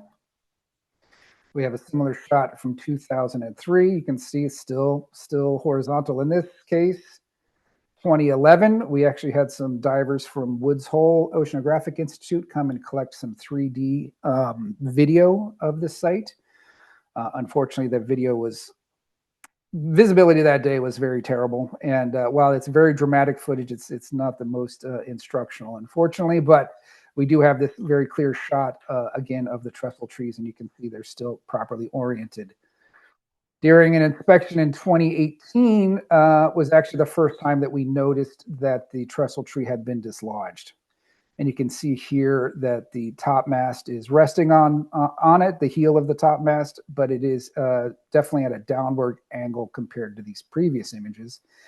And that the angle of deflection there has increased even more so by the 2022 model, perhaps suggesting that it was snagged again by something, or there's been some other impact here that may have caused this rearrangement of the timbers. Our hypothesis here is that these components, both the trestle tree and that starboard bow railing that we looked at before, were most likely impacted through downrigger fishing techniques in this area. Lake Champlain has a very extensive and very long history of both warm water and cool water fisheries, being a very active component of the recreational period of the lake's history, and so ongoing today. Many people fishing in this portion of the lake where the Spitfire is located are looking for lake trout, landlocked salmon, other cold water species that, by the summertime are living way deep in the lake. And we believe that the fishing technique that employs the use of downriggers might be the cause of these impacts that we see on the Spitfire. If you're not familiar with downrigger fishing, it's a trolling technique, which means that the boat is moving along at a slow rate of speed, and you want to get your fishing bait down as deep as possible. So you have your fishing rod attached to a downrigger. This is the actual downrigger unit here on the boat. The fishing rod is attached to it. Coming off of the downrigger unit is a steel cable, which at the bottom of it has what is rather ironically here called a cannonball. This is probably a 5 to 10 pound hunk of lead. And attached to that hunk of lead, you would actually attach your fishing line with your lure. And in effect, the downrigger ball carries your lure down to the prescribed depth and keeps it there while you motor along at a slow rate of speed until a fish bites your lure, when it breaks free from the cannonball and that little tether, and then you reel in the fish as you would any other case, and then you recover the steel cable and the cannonball separately. So with this cannonball and steel cable hanging down basically vertically from the steel boat from the boat as it's trolling along, you can imagine this steel cable interacting with that trestle tree, that kind of cross-hatch shaped member at the top of the mast, and potentially snagging on those timbers and then breaking free and dislodging them. The same is certainly true of that railing we saw on the starboard bow. It really looks like that was probably snagged by one of these downriggers or by the cannonball associated with it. And then, it pulled it up and eventually broke free and went on its way, but left the timbers of the vessel in a new orientation. Certainly a major concern for long-term preservation of this vessel is trying to mitigate any further impacts from downrigger fishing of this type. And so those are things that we're in discussion with how to do. Other potential man-made impacts to the Spitfire would of course include the possibility of it being visited by technical divers. As I suggested, the vessel rests in very deep water. It's beyond recreational dive limits, which bottom out about 135 feet. And beyond that range, if divers want to visit sites beyond that range, they really need to have some technical diving skills. So at this depth, you would be talking about doing decompression diving, most likely mixed gas diving or trimix diving, or possibly using a rebreather unit to access these depths safely. Now, when the vessel was originally found in the late 90s, and we were still monitoring it heavily in the early 2000s, technical diving was certainly a thing, but it was not very widespread and certainly not that common in the Champlain Valley. In fact, the divers that I showed you pictures of before had to travel down to Florida to receive their technical training before they could come back and visit the Spitfire for the first time, because there was nobody in this region that was teaching technical diving at that time. That is no longer the case. Technical diving is becoming more and more popular. We now have at least one program here at the Waterfront Diving Center up in Burlington that is teaching technical diving skills and practices. There are a number of other regional areas in Montreal and down in the Saratoga Springs area, where there are also different technical dive courses being held. And we're having a lot more visitation to Lake Champlain by technical divers, as well as having our own homegrown technical diving community these days. So there's always the concern that unauthorized divers will visit these sites and potentially impact them. I will say right off the bat that there's no legal impediment to diving on a site. The legal consequences might come if you were to impact that site, if you were to take something from that site, or if you were to damage that site in some way. This vessel, like all the other sunken military craft in Lake Champlain, in the Great Lakes, in the oceans around the world, is protected by something called the Submerged Military Craft Act of 2014, which is a Navy legal framework that they've set up to protect shipwrecks that they manage on behalf of the U.S. Population. And it's a very strict enforcement of any impact to sunken military craft. And that's the legal framework that protects both the Spitfire and many other sites around the world. So this is certainly one of the reasons that we've kept the location of the Spitfire fairly tightly controlled, in hopes to limit the number of potential unauthorized visitors. And up to this point, that's been largely successful, and something we will continue until we start doing work there on the regular basis.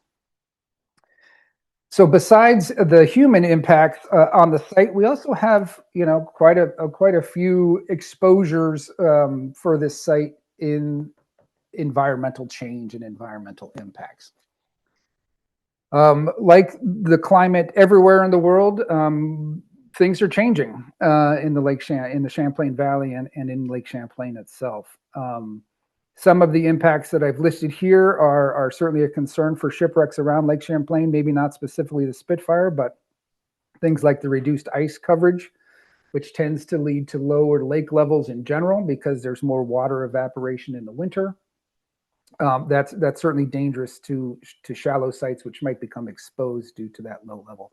Certainly not a case, not a concern for the Spitfire, and maybe not a concern this year at all, since it actually appears that the lake has completely frozen over for the first time since 2019 this year. One upside, I guess, if you call it that, to the absolutely frigid weather we've been having for the last month and a half. Changes in the climate and specifically in the water temperature lead to a much higher level of biological growth and activity on wooden shipwrecks.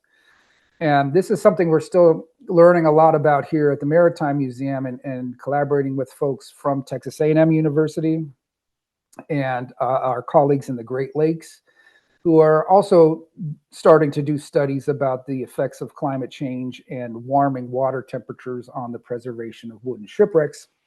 So this is something that we will be looking forward to doing more research on in coming years so that we can better assess the long-term stability of these shipwrecks over time.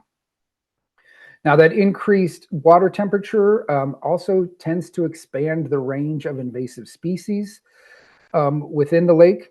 That includes both aquatic plants and invasive mussel species like the zebra mussels. We're going to talk in much more detail about those two problems here in just a second. And they're actually tied into this last one. The increased frequency of and intensity of tropical systems that have moved through the Champlain Valley in the last few years leads to pretty significant physical impacts for all the shipwrecks on Lake Champlain, and in this case specifically for the Spitfire. These we have seemed to have shifted into a pattern here, at least we did in 2023 and 2024, of having extremely intense tropical systems move through and dump just a tremendous amount of water in single events in the Champlain Valley. This has led to a considerable amount of flooding, very damaging flooding throughout the Champlain Valley on both sides of the lake. And in those deluges, you get a tremendous amount of silt that's also washed into these into the lake and ultimately onto the shipwrecks. And the volume of water moving that quickly also has a tendency to perhaps transport invasive species from one location to another. And that sounds weird, but I'm going to get into it here in just a second on what exactly that means. And in some cases, those invasives that are being transported are the zebra mussels and the aquatic plants that we were talking about before. So if we were to look at the 3D model that we created of the Spitfire, I have this great black and white rendered version that I like to use for this example.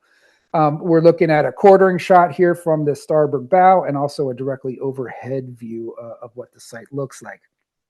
I would draw your attention to these gray blobby areas around and inside the wreck. Those areas are accumulations of aquatic plants in and around the vessel. If we look at this patch kind of on the starboard stern of the vessel, you can see an associated image here where you can see the side of the vessel. You can see some of the wooden fasteners or some of the iron fasteners poking through the wood. I would note that this looks very similar to one of the images that Jennifer Jones showed us in the previous presentation. That is the where the iron fasteners are, and they have corroded, and some of the ferric material has leached into the wood and actually helped to preserve the wood a bit better than the surrounding material. But down here at the bottom, you can see this mass of aquatic plant material that has accumulated against the side of the vessel. Here's another example from back here in the stern next to the rudder. Again, you can see just this tremendous mass of material that has collected in this little corner that's been formed between the rudder and the stern corner of the gunboat itself. Now, if we zoom into one of these weed masses and really look at it closely, we can determine what kind of plant material this is. And Now, this boat is in deep water. These plants, they don't grow here. So they were transported here somewhere. What are they and where did they come from? Thankfully, I was able to consult with some of my colleagues at the Lake Champlain Basin program who are much better at identifying aquatic plants than I am, though I learned a lot in the process. And they helped me to confirm that this plant material seems to be mostly fern leaf pondweed, or is sometimes called robin's pondweed. And I'm not even going to attempt that Latin name there, but you can see this reference image does correspond pretty closely to what we're seeing with this image from the bottom near the Spitfire. Pretty confident that that is the plant material we're finding here. Fernleaf pondweed tends to grow in shallow, warmer water areas. And it really appears that this material was washed out of those shallow water habitats, probably during one of these significant storm events. It kind of rolled across the bottom of the lake, not dissimilar to a tumbleweed type of situation, and eventually it snagged on the gunboat and settled out there.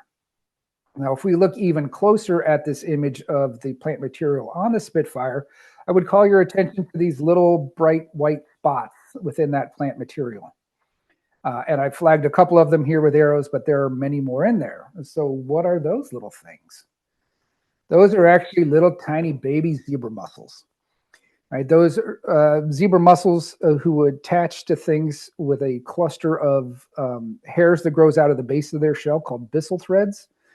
They hold on to pretty much anything solid, wood, iron, any other type of metal, stone, and in this case, even on plant material in the shallow water environments, they would hang on there. They're filter feeders. So if they're hanging in the middle of the water column, that's a great place for them to be. As water's flowing by, they're able to siphon out the food they want from that system. And so hanging off of an aquatic plant is actually not a bad place for a zebra mussel to be in its early formative age. But as that material has been washed out of the shallow water bays into the deep water and then collected onto the Spitfire, it's brought some of those zebra mussels along with them. Again, the wreck's deep. It's well beyond the preferred habitat range of zebra mussels. Zebra mussels we find, basically from the water surface down to about 100 feet. And even at 75, 80, 90 feet, you can watch the density of the mussel colonies really decrease. And then when you get much beyond 100 feet, you rarely see them at all. But in this case, we have them being transported into this deep water environment by these weed masses and settling out on the site. As that weed mass deteriorates, the zebra mussels are relocating themselves onto a more permanent structure on the site. So I would draw your attention to this portion of the Spitfire site. What we're looking at here inside this orange box is actually the back end, the aft end of the gun slide for the bow gun. The cannon that the Spitfire was armed with in the bow is actually not, it's affixed to a slide carriage. It's not on a wheeled carriage like the other waist guns would have been. So this carriage actually sits on these two wooden rails. And when the gun fires, it slides directly back, so it can be reloaded and then run back out again. So there was no aiming this gun without having to aim the boat. Basically, you had to move the boat when you're aiming the gun. But we're going to be looking at this portion of the gun slide here, right at its aft end, and we can look at this image captured by a remote operated vehicle. And you can see on the edges of the gun slide here, there are zebra mussels. Even though this is beyond the depth range of these organisms, they've been transported here by these aquatic plants being washed out of shallow areas, and then they relocate themselves onto the Spitfire site. Now, luckily, we're not seeing the expansion of these colonies very greatly, other than through the influx of more of this aquatic material being washed into the site. Here we have, I did a quick count the other day, just a rough thumbnail, within this image, there's about 70 zebra mussels visible. And in looking back through some other imagery of the same area, that number seems relatively stable. We're not seeing the massive expansion of this mussel colony as we would see in shallower water sites. Like this one. This is a couple of photographs of the O.J. Walker, which is one of the sailing canal boats that sunk in Lake Champlain up in Burlington Harbor. O.J. Walker sits in about 65 feet of water, and it has a very thorough covering of zebra mussels all over it. And they have a number of impacts on the site. Within the mussel colony, you have organisms that live within that little microenvironment that tend to feed on the iron fasteners of vessels of this nature. The physical weight of that many mussels on waterlogged wood can cause it to collapse, which is actually what's going on in this image, this lower image here, where this is an example of the foredeck of the O.J. Walker collapsed. I don't know, probably about 5 years ago now. We had some divers report that people had been to this site many times, returned one day to find that the whole foredeck had collapsed. Now, there was a pile of bricks on this foredeck, but the continued presence of the mussels and then the silt that they accumulate, the deterioration of the iron fasteners potentially caused this whole area to collapse.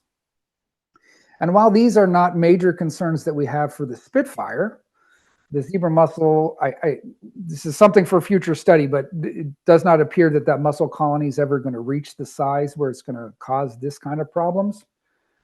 But what we have on the horizon, and something that we're extremely concerned about, is the potential arrival of the quagga mussel, which is a very close relative to the zebra mussel. It comes from the same regions in Eastern Europe that the zebra mussel came from.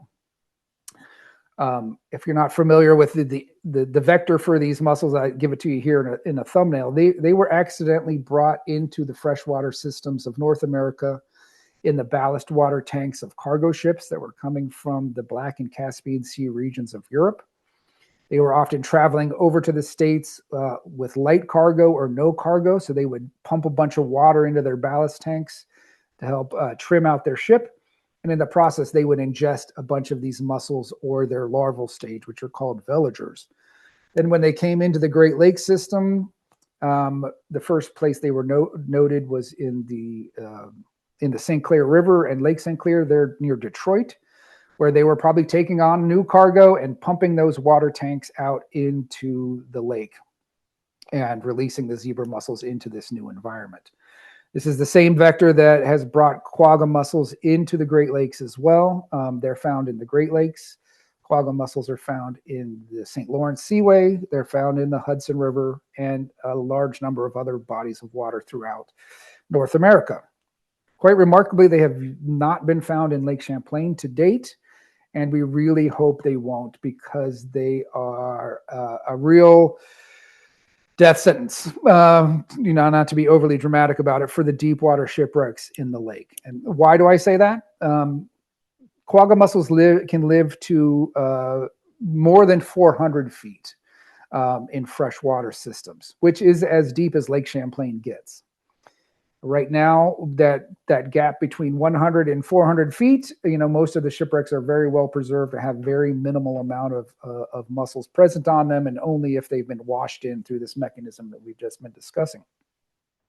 If quagga mussels appear, they will cover every shipwreck in the entirety of Lake Champlain, no matter the water depth. And quagga mussels actually outcompete the zebra mussels and form even more dense and expansive colonies when they move into an environmental niche. So something we're really concerned about. And I have some very dramatic images here of work that was done on two War of 1812 schooners that sank in Lake Ontario. I believe they sank in 1813. And here you can see an image on the upper left of a cannon. I believe this is from the Scourge. This is, again, two different vessels. That was taken from an ROV in 1982 before the arrival of quagga mussels into the Great Lakes system. And on the right, you can see what it looked like in 2008. The gun carriage is completely obscured. Even the bottom of the lake is covered with quagga mussels, which is not something we see happen with zebra mussels. So this is what we can anticipate would happen to shipwrecks in Lake Champlain with the arrival of quagga mussels. And perhaps this image is even more disturbing for a number of reasons. This is one of the small boats that was associated with the Hamilton scourge. I would call your attention to this object in the foreground right here at the bow of this vessel. That is actually a human cranium. That's a skull, which thankfully was photographed in the 1980s, because in 2008, you wouldn't even know it's there. It's completely covered by a mat of zebra mussel, or quagga mussels in this case, which you can also see as having a pretty significant impact on the small boat itself. The arrival of quagga mussels will not only accelerate the deterioration of the structures themselves, it would make them much more difficult to document, to record, to measure. It's hard to tell where one plank ends and the next one begins when it's just a mass of mussels on there. So what's the remedy if quagga mussels do arrive? Well, there's really not a whole lot we can do. The one possibility would be to bury the site. And we have we have one really good example of in situ burial of a site, and that would be the Red Bay site that was excavated in Labrador, Canada in the 1980s and early 90s, I believe.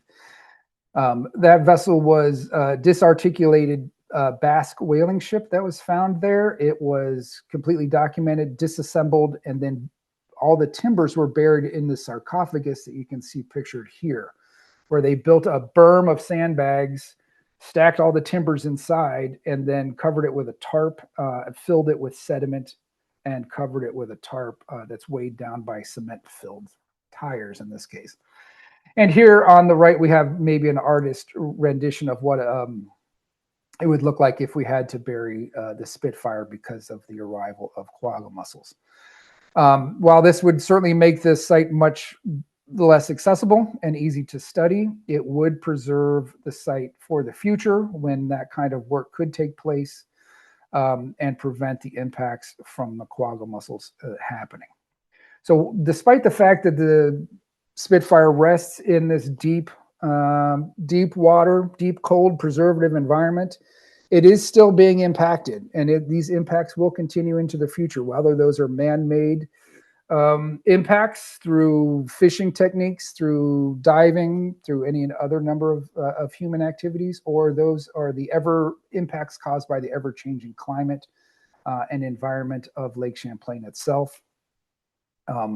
There's still a lot of study and work here to be done, and this is one of the reasons that we're really excited to move forward with doing some additional field work on the Spitfire in the next coming years to try to better characterize the site itself as well as its environment, so we can plan for the future, both of the preservation of this vessel and its long-term study and documentation. So with that, thank you very much. I'd like to thank all of our partners here, and specifically the Champlain Valley National Heritage Partnership, who over the years has funded many of our research activities on Lake Champlain, specifically around the Spitfire. And they've been very generous funders of this virtual archaeology conference. So thank you very much for listening. And with that, I'll answer any questions if we have time. Great. Thank you, Chris. Yes, we have a lot of questions actually, but I'm going to go back to a little earlier in your presentation to Sure. sort of related questions regarding Spitfire and the area around it. Roy asks, is it possible to mark off that area as off limits to divers or to fishers? Similarly, why not establish a heritage preservation zone between Valcour and the mainland that encompasses the Spitfire where human activity is restricted? Yeah, this is certainly one of the possible mitigation efforts that we've been looking at, is creating I believe the Coast Guard would call it a restricted navigation area.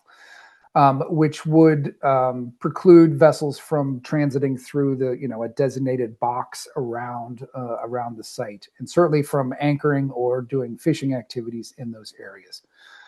That's something that's being discussed, negotiated, considered. Certainly not a done deal. There is there's obviously, once you establish this restricted navigation area, you're basically telling everybody where the site is. So it's a bit of a catch-22 situation. I think that we would consider establishing a system of this type, or an area, restricted navigation area of this type, if we could, when more intensive field work is taking place on the site, and where its location would become more obvious anyway, just because we would be there, conducting the work on a regular basis. So those are all good ideas, and certainly things we're thinking about. Great. Thank you so much. That's awesome. We're gonna move to our last presentation of the day. I will be introducing Taylor. Taylor Picard is going to describe the process that our new exhibit Fragments underwent by bringing archaeological artifacts into the public sphere. Taylor, take it away. Thank you so much, Olivia, and thank you everyone for coming here today. Yeah, so I want to thank everyone for coming, and I'm really excited to be sharing with you kind of a sneak peek of what it looked like for us to redesign the new exhibit, Fragments, the Untold Stories of the American Revolution on Lake Champlain, which will be replacing our Key to Liberty exhibit. So just to provide context for those of you that aren't familiar with the Key to Liberty, it first opened in 1999 and covered the history of the Battle of Lake Champlain with extensive contextual information about before, during, and after the battle. It was really, deep dive into all of the details, starting at the taking of Fort Ticonderoga and going all the way to the aftermath of the Battle of Lake Champlain. Um, it really did focus on key players like Benedict Arnold, Guy Carleton, Thomas Pringle, and the likes. And it's had a lot of ship models and items recovered by artifacts throughout the whole exhibit. And its uses at the time was really focused on fall field trips, lectures, and tours. But it was also a very popular exhibit, especially with the history buffs. We closed it this last fall when we closed the museum in October, and it's currently undergoing renovations now. So to move forward, we wanted to look at renovating the whole space, not just redoing the panels and things like that. So we wanted to think about big ideas and what that space can encompass. So a lot of that was thinking about new research, right? We're an active museum. We have an active archaeology team that I'm a part of. And we want to be able to incorporate that work into the new exhibit as we are doing that work. So it's a constant kind of living exhibit. We also wanted to bring it more in line with the museum's mission and values, which have changed over time. And additionally, we needed to address some accessibility issues that the old exhibit had. We wanted to highlight some untold stories and also just make it a more engaging space for the public as well. As you can see here, this is one of our early SketchUp designs. This is not what the new layout is going to look like. We'll be taking a look at that in a little bit. So for those of you unfamiliar with the museum as a whole, here's our mission and our values.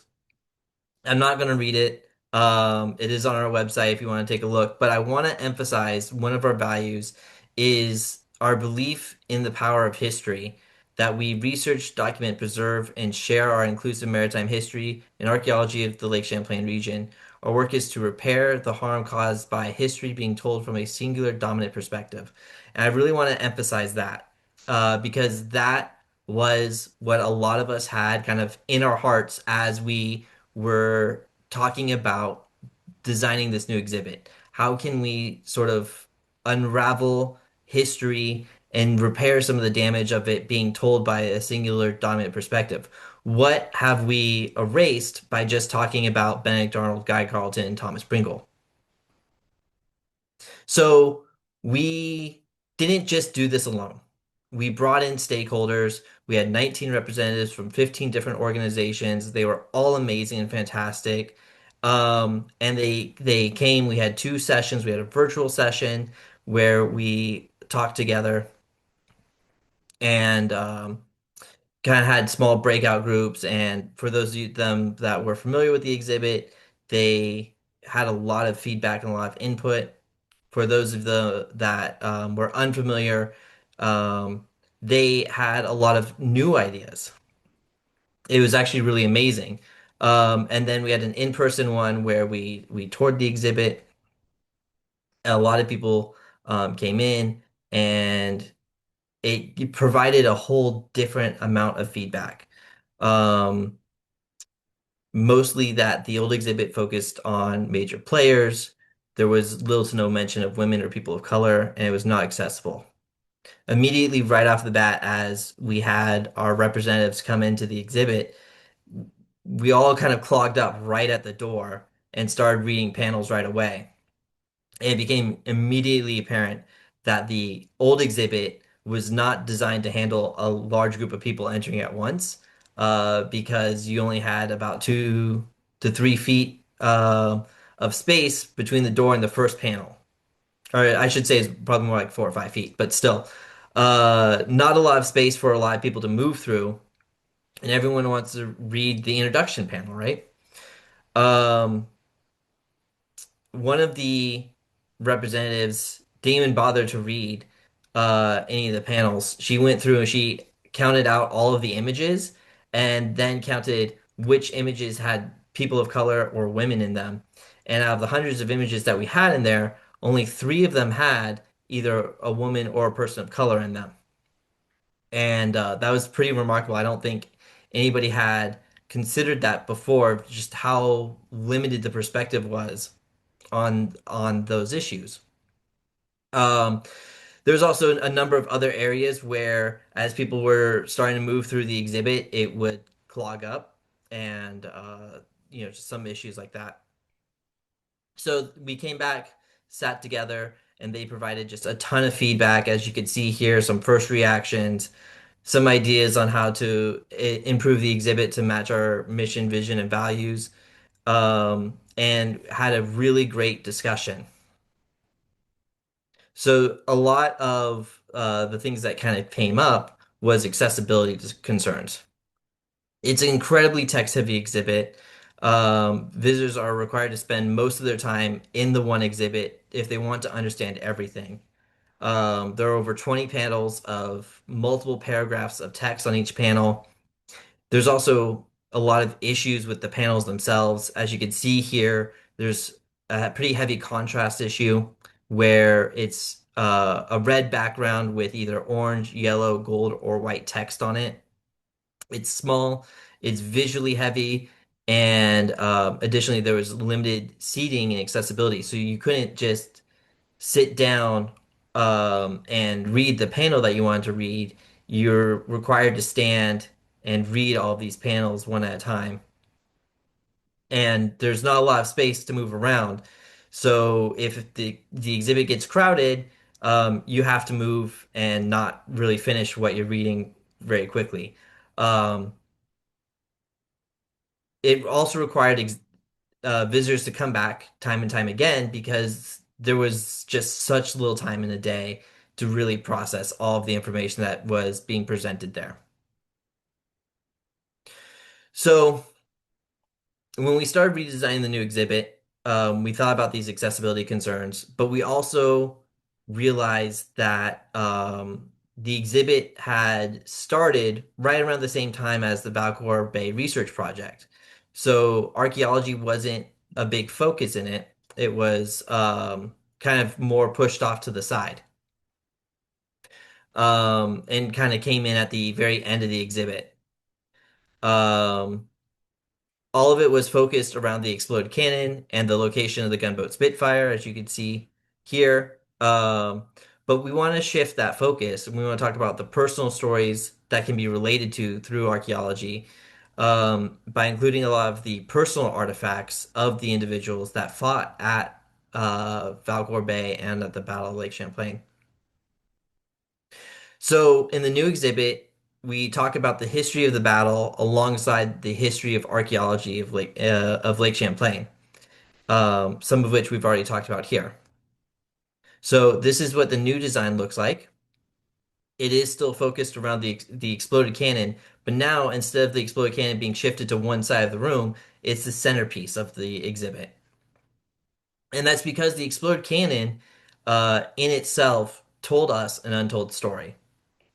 Um, it told us the story of Thomas Rogers, a young captain who was killed when this cannon exploded, and one of his subordinates, Jonas Holden, who was injured at the time of the explosion.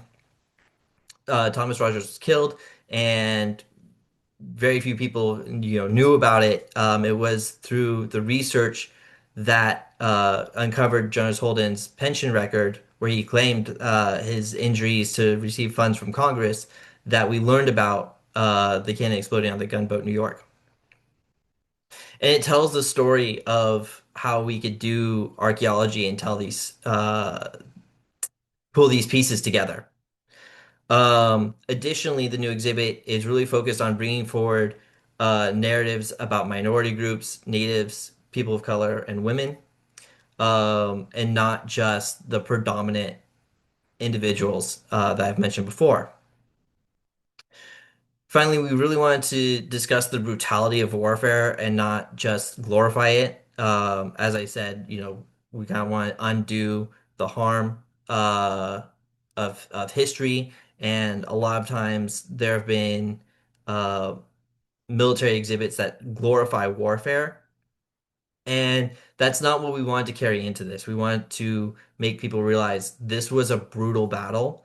This wasn't his, amazing heroics. While there were heroic moments, um, the battle in itself was brutal. Additionally, we want to increase accessibility and engagement by adding different types of exhibit pieces and not just have it these walls and walls of text. So our research team spent months working on this, and uncovering these untold stories. Three of them I have here. Susanna Leach, who was a widow after losing her husband in the battle. Her husband was a patriot.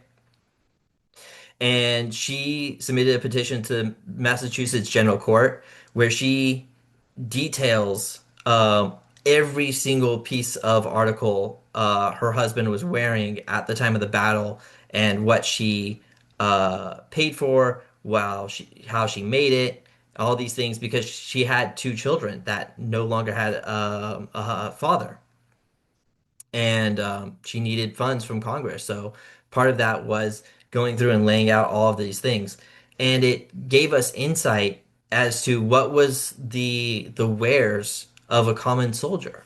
What were these people bringing with them from their homes to fight in these battles? Second story is Lyman Noble, who was a Patriot private and Marine aboard the Rogue Galley Washington, and he's captured when the Rogue Galley Washington was captured on the third day of the battle, and he's imprisoned for 2 years. This is a very interesting contrast where the officers were traded and released, where the privates and the common soldiers were not. Um, he does serve on a prison ship, and which is a horrible experience for him. And he decides that when he's released 2 years later in 1778, he's going to re-enlist and rejoin the Continental Army and continue to fight for the Patriot side. And then finally, we have the story of John Peters, a loyalist officer who fought the Battle of Lake Champlain. And later in the Battle of Bennington in 1777, he has to kill his wife's cousin, who was a longtime friend and playmate of his, because his wife's cousin had stabbed him with a bayonet, and he had to then kill him at the battle. And it's this really tragic moment from the loyalist perspective, where he has this amount of regret that he had to do this to his cousin and longtime friend. So these are the stories that we've been working to bring forward and bring to light with the new exhibit. So when you enter the new exhibit, you're greeted with the top right image. Fragment voices the American Revolution on Lake Champlain, and you can see just the very tip of the muzzle of the cannon will be exposed, very similar to how it was when kind of Ed found it. So you're kind of starting to get a little bit of that history of the archaeology right off the bat. Um, and it will go into a brief summary but detailed of the prelude of the battle and why it happened on Lake Champlain and the importance of this battle. It'll also explain why we find it necessary for us to tell these untold stories and really emphasize that importance of we can't always just talk about the big important figures, but we have to look at the individuals as well. And additionally, it will introduce underwater archaeology. What does it mean to be an underwater archaeologist and things like that? Because that's so tied into the new exhibit. So as you enter, go through the Welcome Center, and you turn right, you hit Zone 2, which is talking about preparing for the battle. Um, this is the military buildup on both sides. We're not just talking about the American side, but we're talking about how the British also built up their forces. There is a map display at the center that's going to be interactive and highlight the key areas of the Battle of Lake Champlain.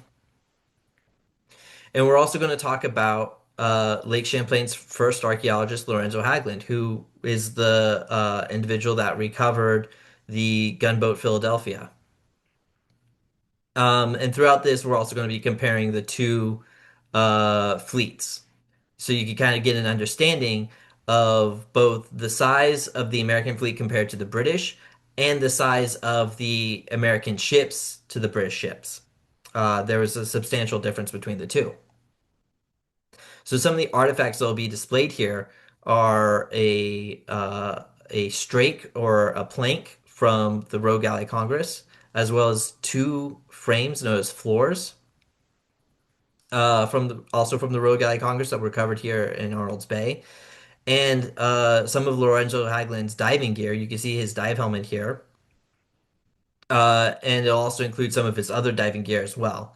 I think these are just remarkable pieces that we have on display. I'm really excited for people to finally be able to see them in person. Zone 2 is going to move forward and focus on the second day of the battle. This is going to be on the back wall of the exhibit, opposite of the entrance. It's going to focus on our current work on archaeological work on the gunboat Spitfire. It's going to include a really great new VR experience that we've partnered with Champlain College to finalize. It's going to use the new 3D photogrammetry model that we produced a few years back, and you will get the chance to dive on and explore Gunboat Spitfire as if you were a one of these archaeologists that had first found it back in the 1990s. Um, and we're gonna talk about the stories of day two as well. So the centerpiece of day two really is going to be about finding Spitfire. So it's going to include the Townsend document, which helped us identify the missing gunboat as the gunboat Spitfire, and it's going to include Ernest Haas painting the ROV going down and exploring a gunboat Spitfire. Zone 4 is sort of the centerpiece of the exhibit. This is day one, the fight. It's going to emphasize the first day of the battle and the Valcour Bay Research Project work. It's going to center around the exploded cannon, tell the stories of Thomas Rogers and Jonas Holden, and display key artifacts from the Valcour Bay Research Project, such as the artifacts that Paul Gates talked about earlier today. But it's also going to include a few different artifacts as well. On the top left is a piece of the Royal Savage that has a piece of canister shot in it. Sorry, cluster shot in it. It's going to include the cartridge, musket cartridges that Paul talked about, as well as the centerpiece, the exploded cannon.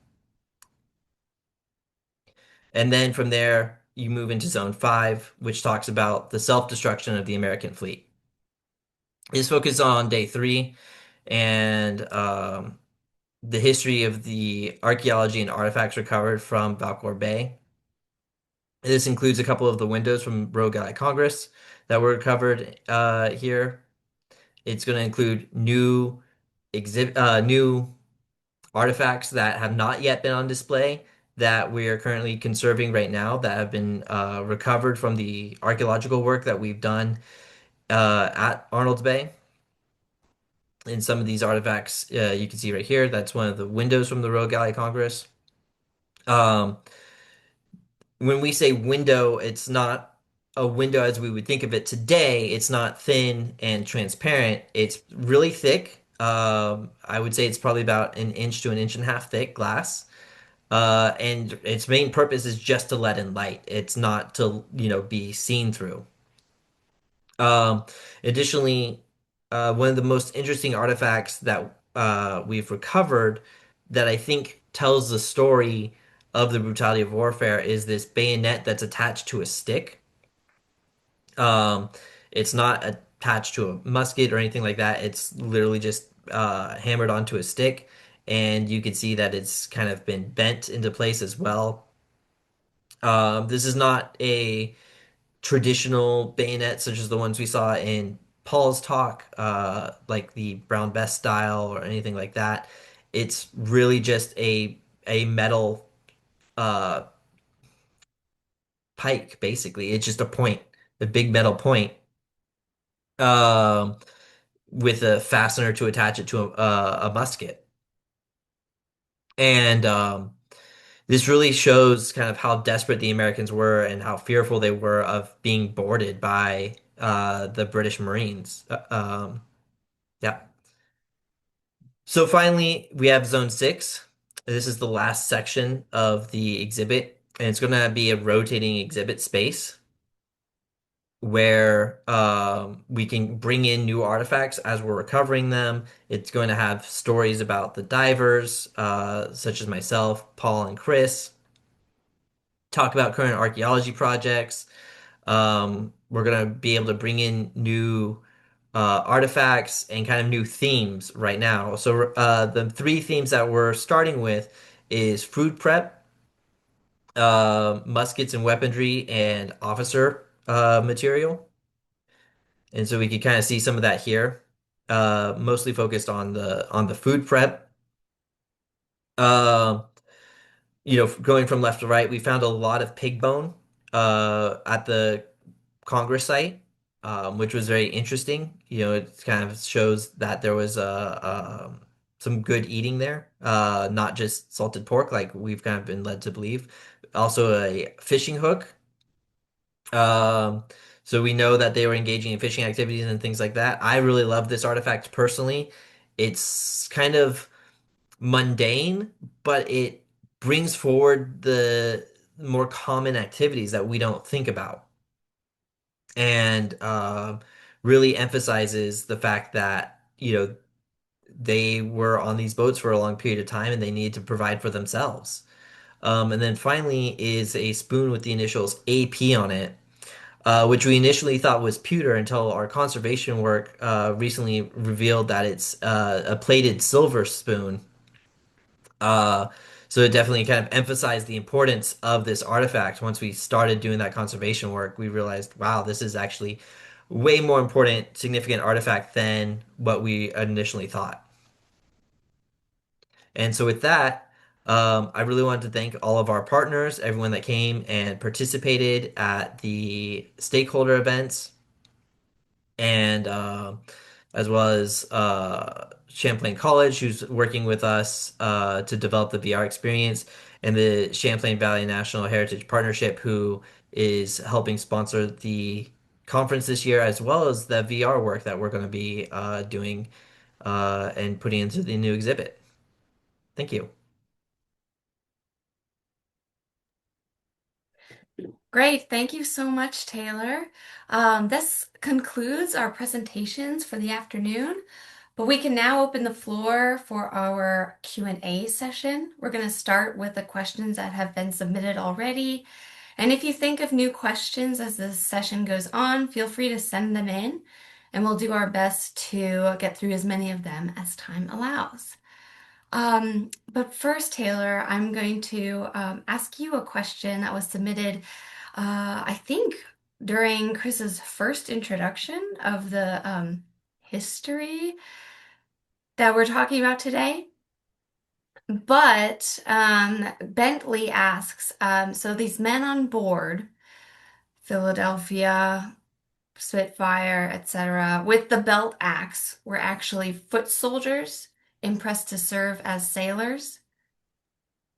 Is this correct, Taylor? Yeah, I mean, they were a lot of them were foot soldiers. But I mean, that is still um doesn't capture everything, right? They weren't just foot soldiers because they weren't professional soldiers.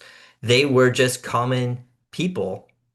They may have had experience fighting in militia. Some of them may have been veterans of the French and Indian War. But a lot of them were just common folk that had joined the patriot cause, and then were pressed into being Marines and soldiers and foot soldiers and things like that.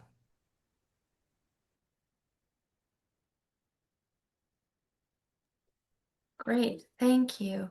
Um, let's see. I want to ask Chris this regarding the Spitfire. There were a couple of questions about raising Spitfire. Um, is this cost prohibitive or is it just too deep for our current technology? And what are the pros and cons of raising Spitfire for preservation? Sure. Yeah, this is a subject that's been discussed for many years. And is it cost prohibitive? I guess that depends on how deep your pockets are. The estimates that have been floated for the idea of raising, conserving, displaying Spitfire, they range in the 45 to $50 million kind of range. So that's an extraordinary amount of money. It's also an extraordinary resource. So that's not to say that it shouldn't be done, but it would cost a pretty penny. And that's the cost of the preservation and conservation. Then moving forward, you're committed to maintaining, curating this vessel and the associated artifact collection in perpetuity. So it's a recurring cost that's going to continue in perpetuity.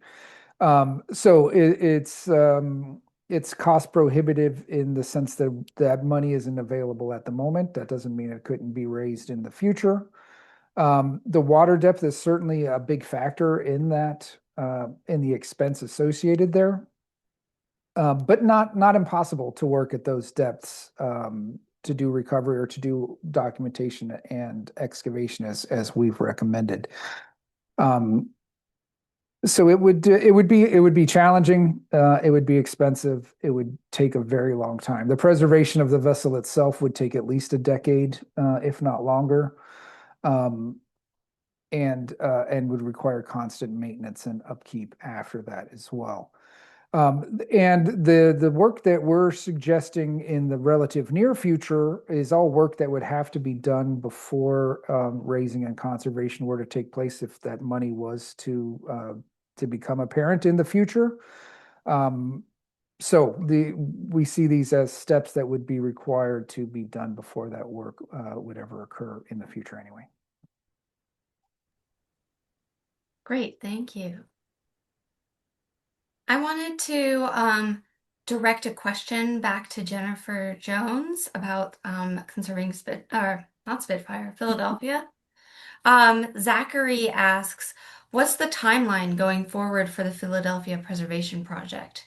What are the next steps? And how long is the work expected to last?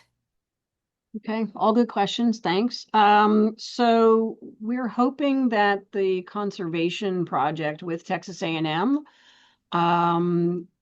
will be mostly complete by the 250th of the Battle of Valcour, when Philadelphia floated and was hit and sunk on October 11th of this year. After that, our plan is the museum is trying to renovate the east wing where the Philadelphia resides. That keeps getting pushed out on dates. We're looking at we're 2029 right now for closing the hall. So the boat will sit in the existing gallery, and the exhibit will remain. We may need to refresh the exhibit to put some information, not about conservation, but the final conservation information there. But our plan is to raise another $10 million so that when the renovation of the wing is done, part of that is we have to figure out when we want to lift the boat and move it into a new gallery space that's probably about 20 feet away from where it sits right now. But we have to sequence that with the construction schedule and demolition schedule. So that's probably going to be 2030. And then it will have a new gallery built around it that includes a closed space on either side, because we know from the conservation work that's been going on that the two most critical elements for the long-term care and preservation of the boat is a closed space that controls temperature and humidity fluctuation, and a clean space so that dirt, debris, museum dust, things like that are not landing on the Philadelphia constantly, and she doesn't have to be cleaned and, deep cleaning every couple of years. It'll need to be vacuumed every once in a while, but other than that, it'll be stable in a new space. But as I said, it's a $10 million next phase. Probably will only start when I'm getting ready to retire. Wow, it's a huge project. It's truly amazing to hear about. We have another related question of the conservation for Philadelphia. Mhm. I'd like to ask if you've discovered any additional battle damage during the preservation, if anything has been revealed from peeling back layers of time. Um, Battle damage, no. We do know what we're trying to do now, because there is an area on the Philadelphia on the port side. It's holed through there, as well as the 24-pound British ball that was found that we always say has sunk the Philadelphia.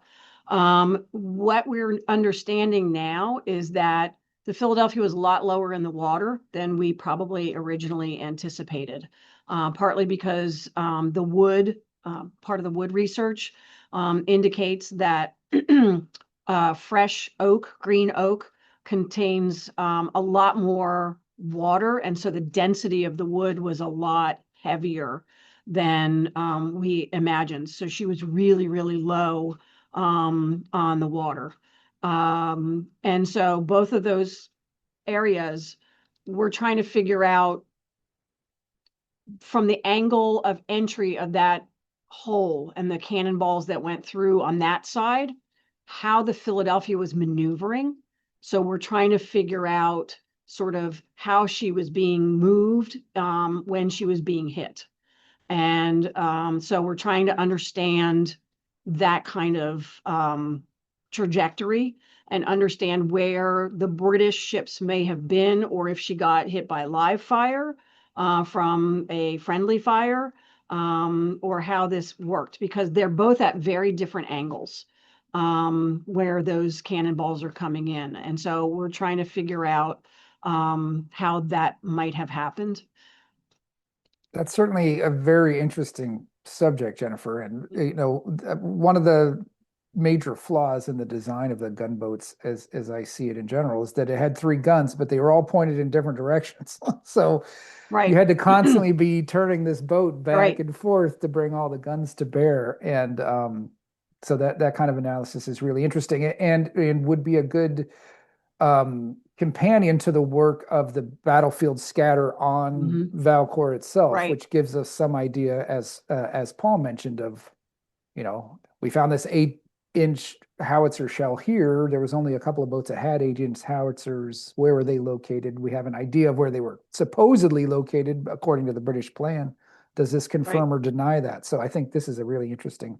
Yeah, I mean, when observation study. Ed Scullin shared with me the sort of the location of where all of the debris fields are, and explained to me the New York and where the pieces were found, it started me thinking, when I was on the lake right at the spot where Philadelphia was and where she sank, well, okay, we have a hole on the port side, we have a hole on the starboard side, and they're coming in at two different angles. What was going on? And we know both of her anchors were up. So she wasn't anchored and moving back and forth. She was unanchored and was hit, as she was going down. So we're just trying to figure that kind of thing out. Is the planking on Philadelphia oak as well? Yes. Is it all oak? It's all Okay. oak. Yeah. So Well, the only parts that are pine, I believe, we are finding the deck boxes are pine, but almost everything else is the white oak family. That's what we just recently got the wood typology results from the Congress structures as well, and it's almost all Yeah, oak as they well. they White oak. denuded miles and miles and miles of yeah. forest around Gainsborough. Great. Anything else, Olivia? Yeah, I want to switch gears. I think that this question was asked during Paul's presentation. Bentley asks again about the belt axe, sorry. Assuming that it was from a British sailor, is this correct? Can we know who it belonged to? What do you think? I mean, it's unless we have more context within the site and where exactly the belt axe was found, with what other accoutrements, related artifacts, especially as Chris was mentioning, and with other presenters here, like the battlefield itself. So depending on where things were found and where things were deposited, uh, it might be difficult to attribute specific ownership of what side this specific artifact belonged to. Again, unless we have that context. And one of the things that I want to add in about context is I'm sure everybody is familiar with CSI, crime scene investigation. I can see some nods on the panel here. But for those of you who are in our audience, uh, I think, Chris, you made this allegory or metaphor about CSI and archaeology being the same thing, or maybe I heard it from somebody else, maybe Brad Rogers or someone when he was still alive. But basically, we have this scene, this crime scene, this archaeological scene, and it has all these clues, these artifacts. They all tell a big story. But as artifacts are removed, let's say I take out one piece, 2, 5, 25 pieces, you're losing that story. You're losing context. You can't recreate that scene really 100% to what it initially was again, because you no longer have those other bits of evidence that are there to support or refute claims that you may make, or hypotheses or theories. So I'll end at that. I think based on the location of the belt axe and its style, it's unlikely for it to be from one of the British, just because they hadn't come through the area where it was found. It was found in close relation to the other artifacts from the gunboat New York, and the exploded cannon. So in this case, I think Paul's correct in that the context here really shows us that it's almost certainly an American, or it came from one of the American vessels and an American sailor or soldier. And again, I think most of the British regulars didn't carry belt axes as their secondary weapon. That's my understanding. It's not my area of expertise by any stretch of the imagination.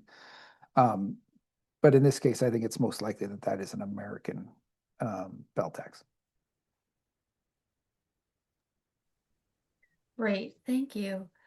I'm going to ask a question that we received in the chat a while ago, I believe also during Paul's presentation about the Valcour Bay Research Project.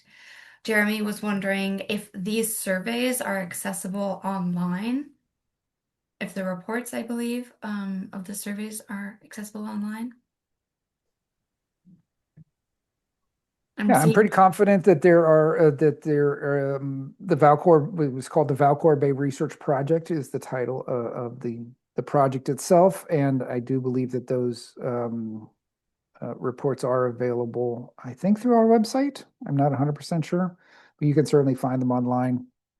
There was a number produced because we produced the first report, or the first iteration of the report, after the recovery of some of the artifacts in 2001, including the portions of the exploded cannon. But then there was subsequent years of work, and then there's a final version of the report that was produced in 2005, I believe.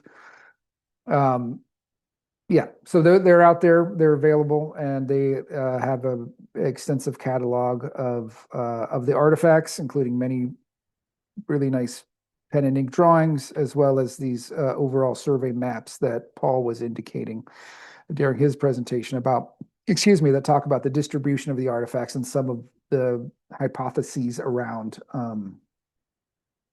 how they got to be in those locations. And yeah, so it's out there. I think we can possibly put a link here in the chat if we can get our hands on it real quick.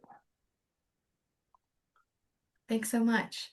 One last question, I think, as we were starting to wrap up. This is again for Jennifer, I believe. James asks, is pegs still used to stabilize wooden shipwrecks? If not, how are they stabilized?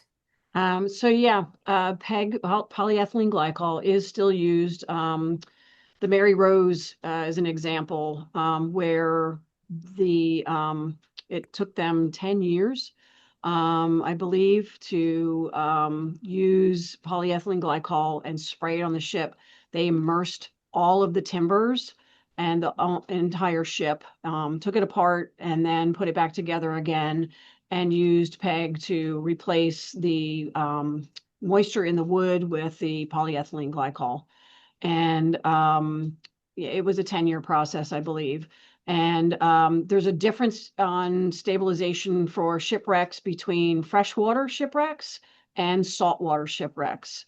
I'm not an expert. All I know is the Gunboat, and it's a freshwater wreck, so we don't have all of the disintegration of all of the iron fittings. I know in salt, they would be gone and the boat would have collapsed.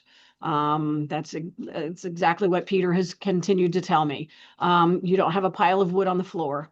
So polyethylene glycol is one of those things that is still used, as well as sometimes you need to have some infrastructure to shore up weaknesses within the structure of the boat as well, which the Philadelphia does have.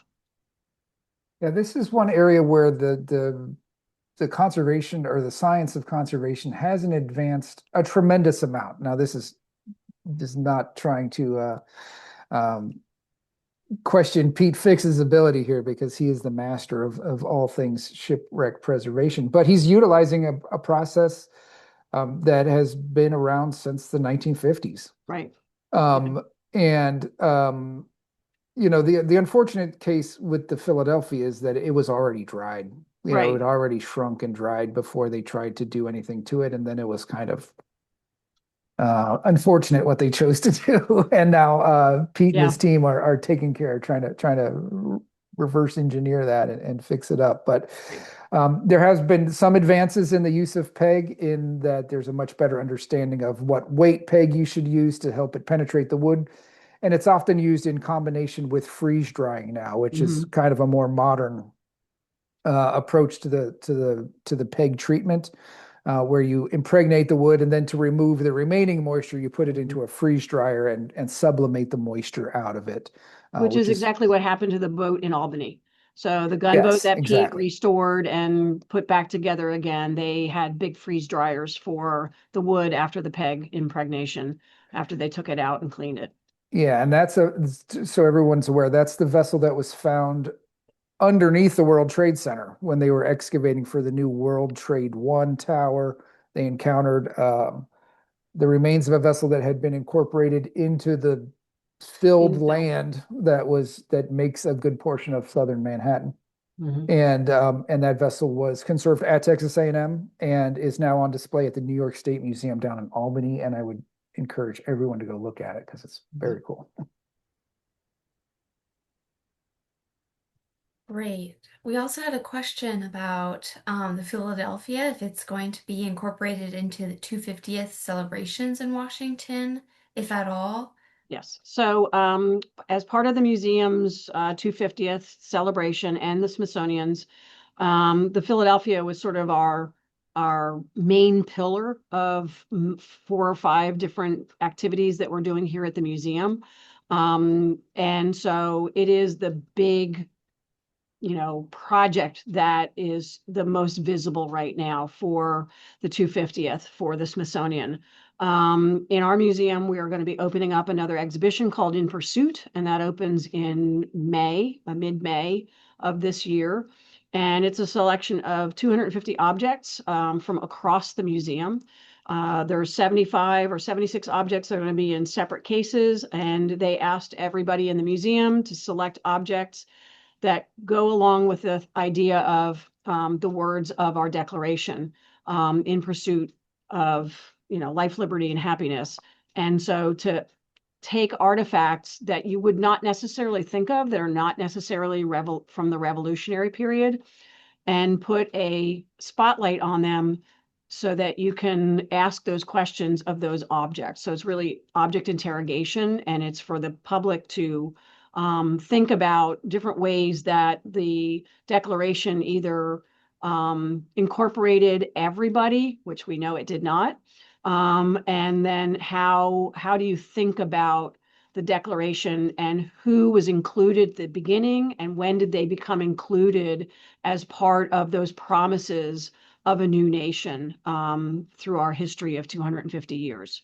And so it takes a whole museum to tell that story. Highlights will be obviously the Gunboat Philadelphia and the traditional Revolutionary War objects, but there are going to be a lot of non-traditional items that you will see across the museum, as well as in these special cases that highlight that theme. Fantastic. That sounds pretty amazing. So that's a huge highlight. I think our last question comes from Peter, um, asking if any human remains have been found at these shipwreck sites. Was it likely that anyone killed on the ships were buried at sea or transported to the shore for burial? I mean, I can answer for Philadelphia. And we're actually trying to track all that stuff down. When Lorenzo Haglund raised Philadelphia in his little note pamphlet that he wrote, there were bones, and in fact, there were a lot of newspaper articles at the time talking about some of the arm bones, partial skull, and teeth that were found on board Philadelphia when she was raised in 1935. We actually have some of the teeth in our collection. The bones were supposed to have gone, when I did research up at Lake Champlain Maritime Museum in the Haglund Archive, he had noted that he had sent the bones to the University of Vermont Medical School, and that he has information that the arm bones were from different people. Never mentioned the skull. And we know that the teeth are in actually two different collections. Ours and Oklahoma ended up with a collection of Philadelphia artifacts, which they have deaccessioned and will be sending back to us. So we're going to gain a collection of about 35, 40 artifacts from Philadelphia that had made their way out through Shawk's estate to Oklahoma. And we're going to try and do a reburial of the teeth with DPAA. We're going to see if we can do DNA and then a reburial. If we can't narrow it down to individuals who were killed, which most likely we will not be able to, then we have to go through a process here at the institution to reinter them. And we're not sure where we are yet with that. We're just getting permission to do that because of our human remains policies here at the institution. We can't collect any human remains. So anything coming in will have to be held in a temporary status until we deaccession our teeth and then get them somehow exhumed and put into into a burial. Yeah, and we of course don't know if there are any human remains on the Spitfire. We would always work under the presumption that there probably is. Um, and there are, as Jennifer suggested, there's very strict policies on how archaeological projects proceed. If you do encounter human remains, there's very specific notifications that need to be made. You need to stop work. You need to inform the local authorities, et cetera, et cetera, et cetera. And obviously, it also raises the memorial aspect of these sites. These Right. are the permanent resting places of Deceased of sailors. people. Yeah, of deceased sailors. So it certainly raises the kind of certainly the emotional impact that I feel when we work on these sites.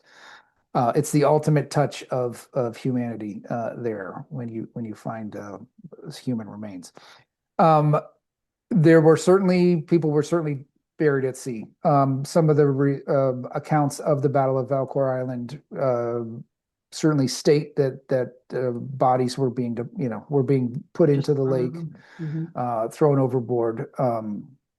And in the case of Arnold's Bay, where the American fleet was, the rest of the American fleet was abandoned and destroyed, we do have accounts of the British returning to that Arnold's Bay after going down to Fort Ticonderoga and deciding they weren't going to attack Ticonderoga, and coming back later in October and finding human bodies still floating in Arnold's Bay, or in Ferris's Bay at the time.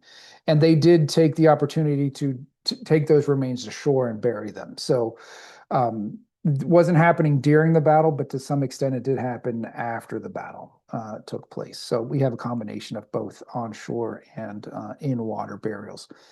Now, I do say that there might be human remains on the Spitfire. It is an open boat. It's not like somebody would be below decks. So quite possibly any human remains there would have floated off during the sinking process. My concern would be for fragments and, speaking to the brutality of war that Paul was mentioning, bits and pieces of people, because that's what happened to people when they were hit by cannons and grape shot. And again, speaks to the horrible nature of warfare then, now, and forever. Thank you very much. Yeah, well, I believe that that's our conference for today. We're coming up to the end of our time, but we want to thank everyone so much for tuning in and asking so many great questions. And thank you to all of our great presenters, panelists tonight for joining us and sharing so many interesting developments in our archaeology world. We'd especially like to thank our members who are here for making our work at the museum possible. If you want to learn more about becoming a museum member, you can visit the link posted in the chat for more information, as well as if you're interested in becoming a volunteer, There's also information about that in the chat. But again, thank you all so much for joining us, and we hope to see you again soon. Thanks, everybody. Have a great day.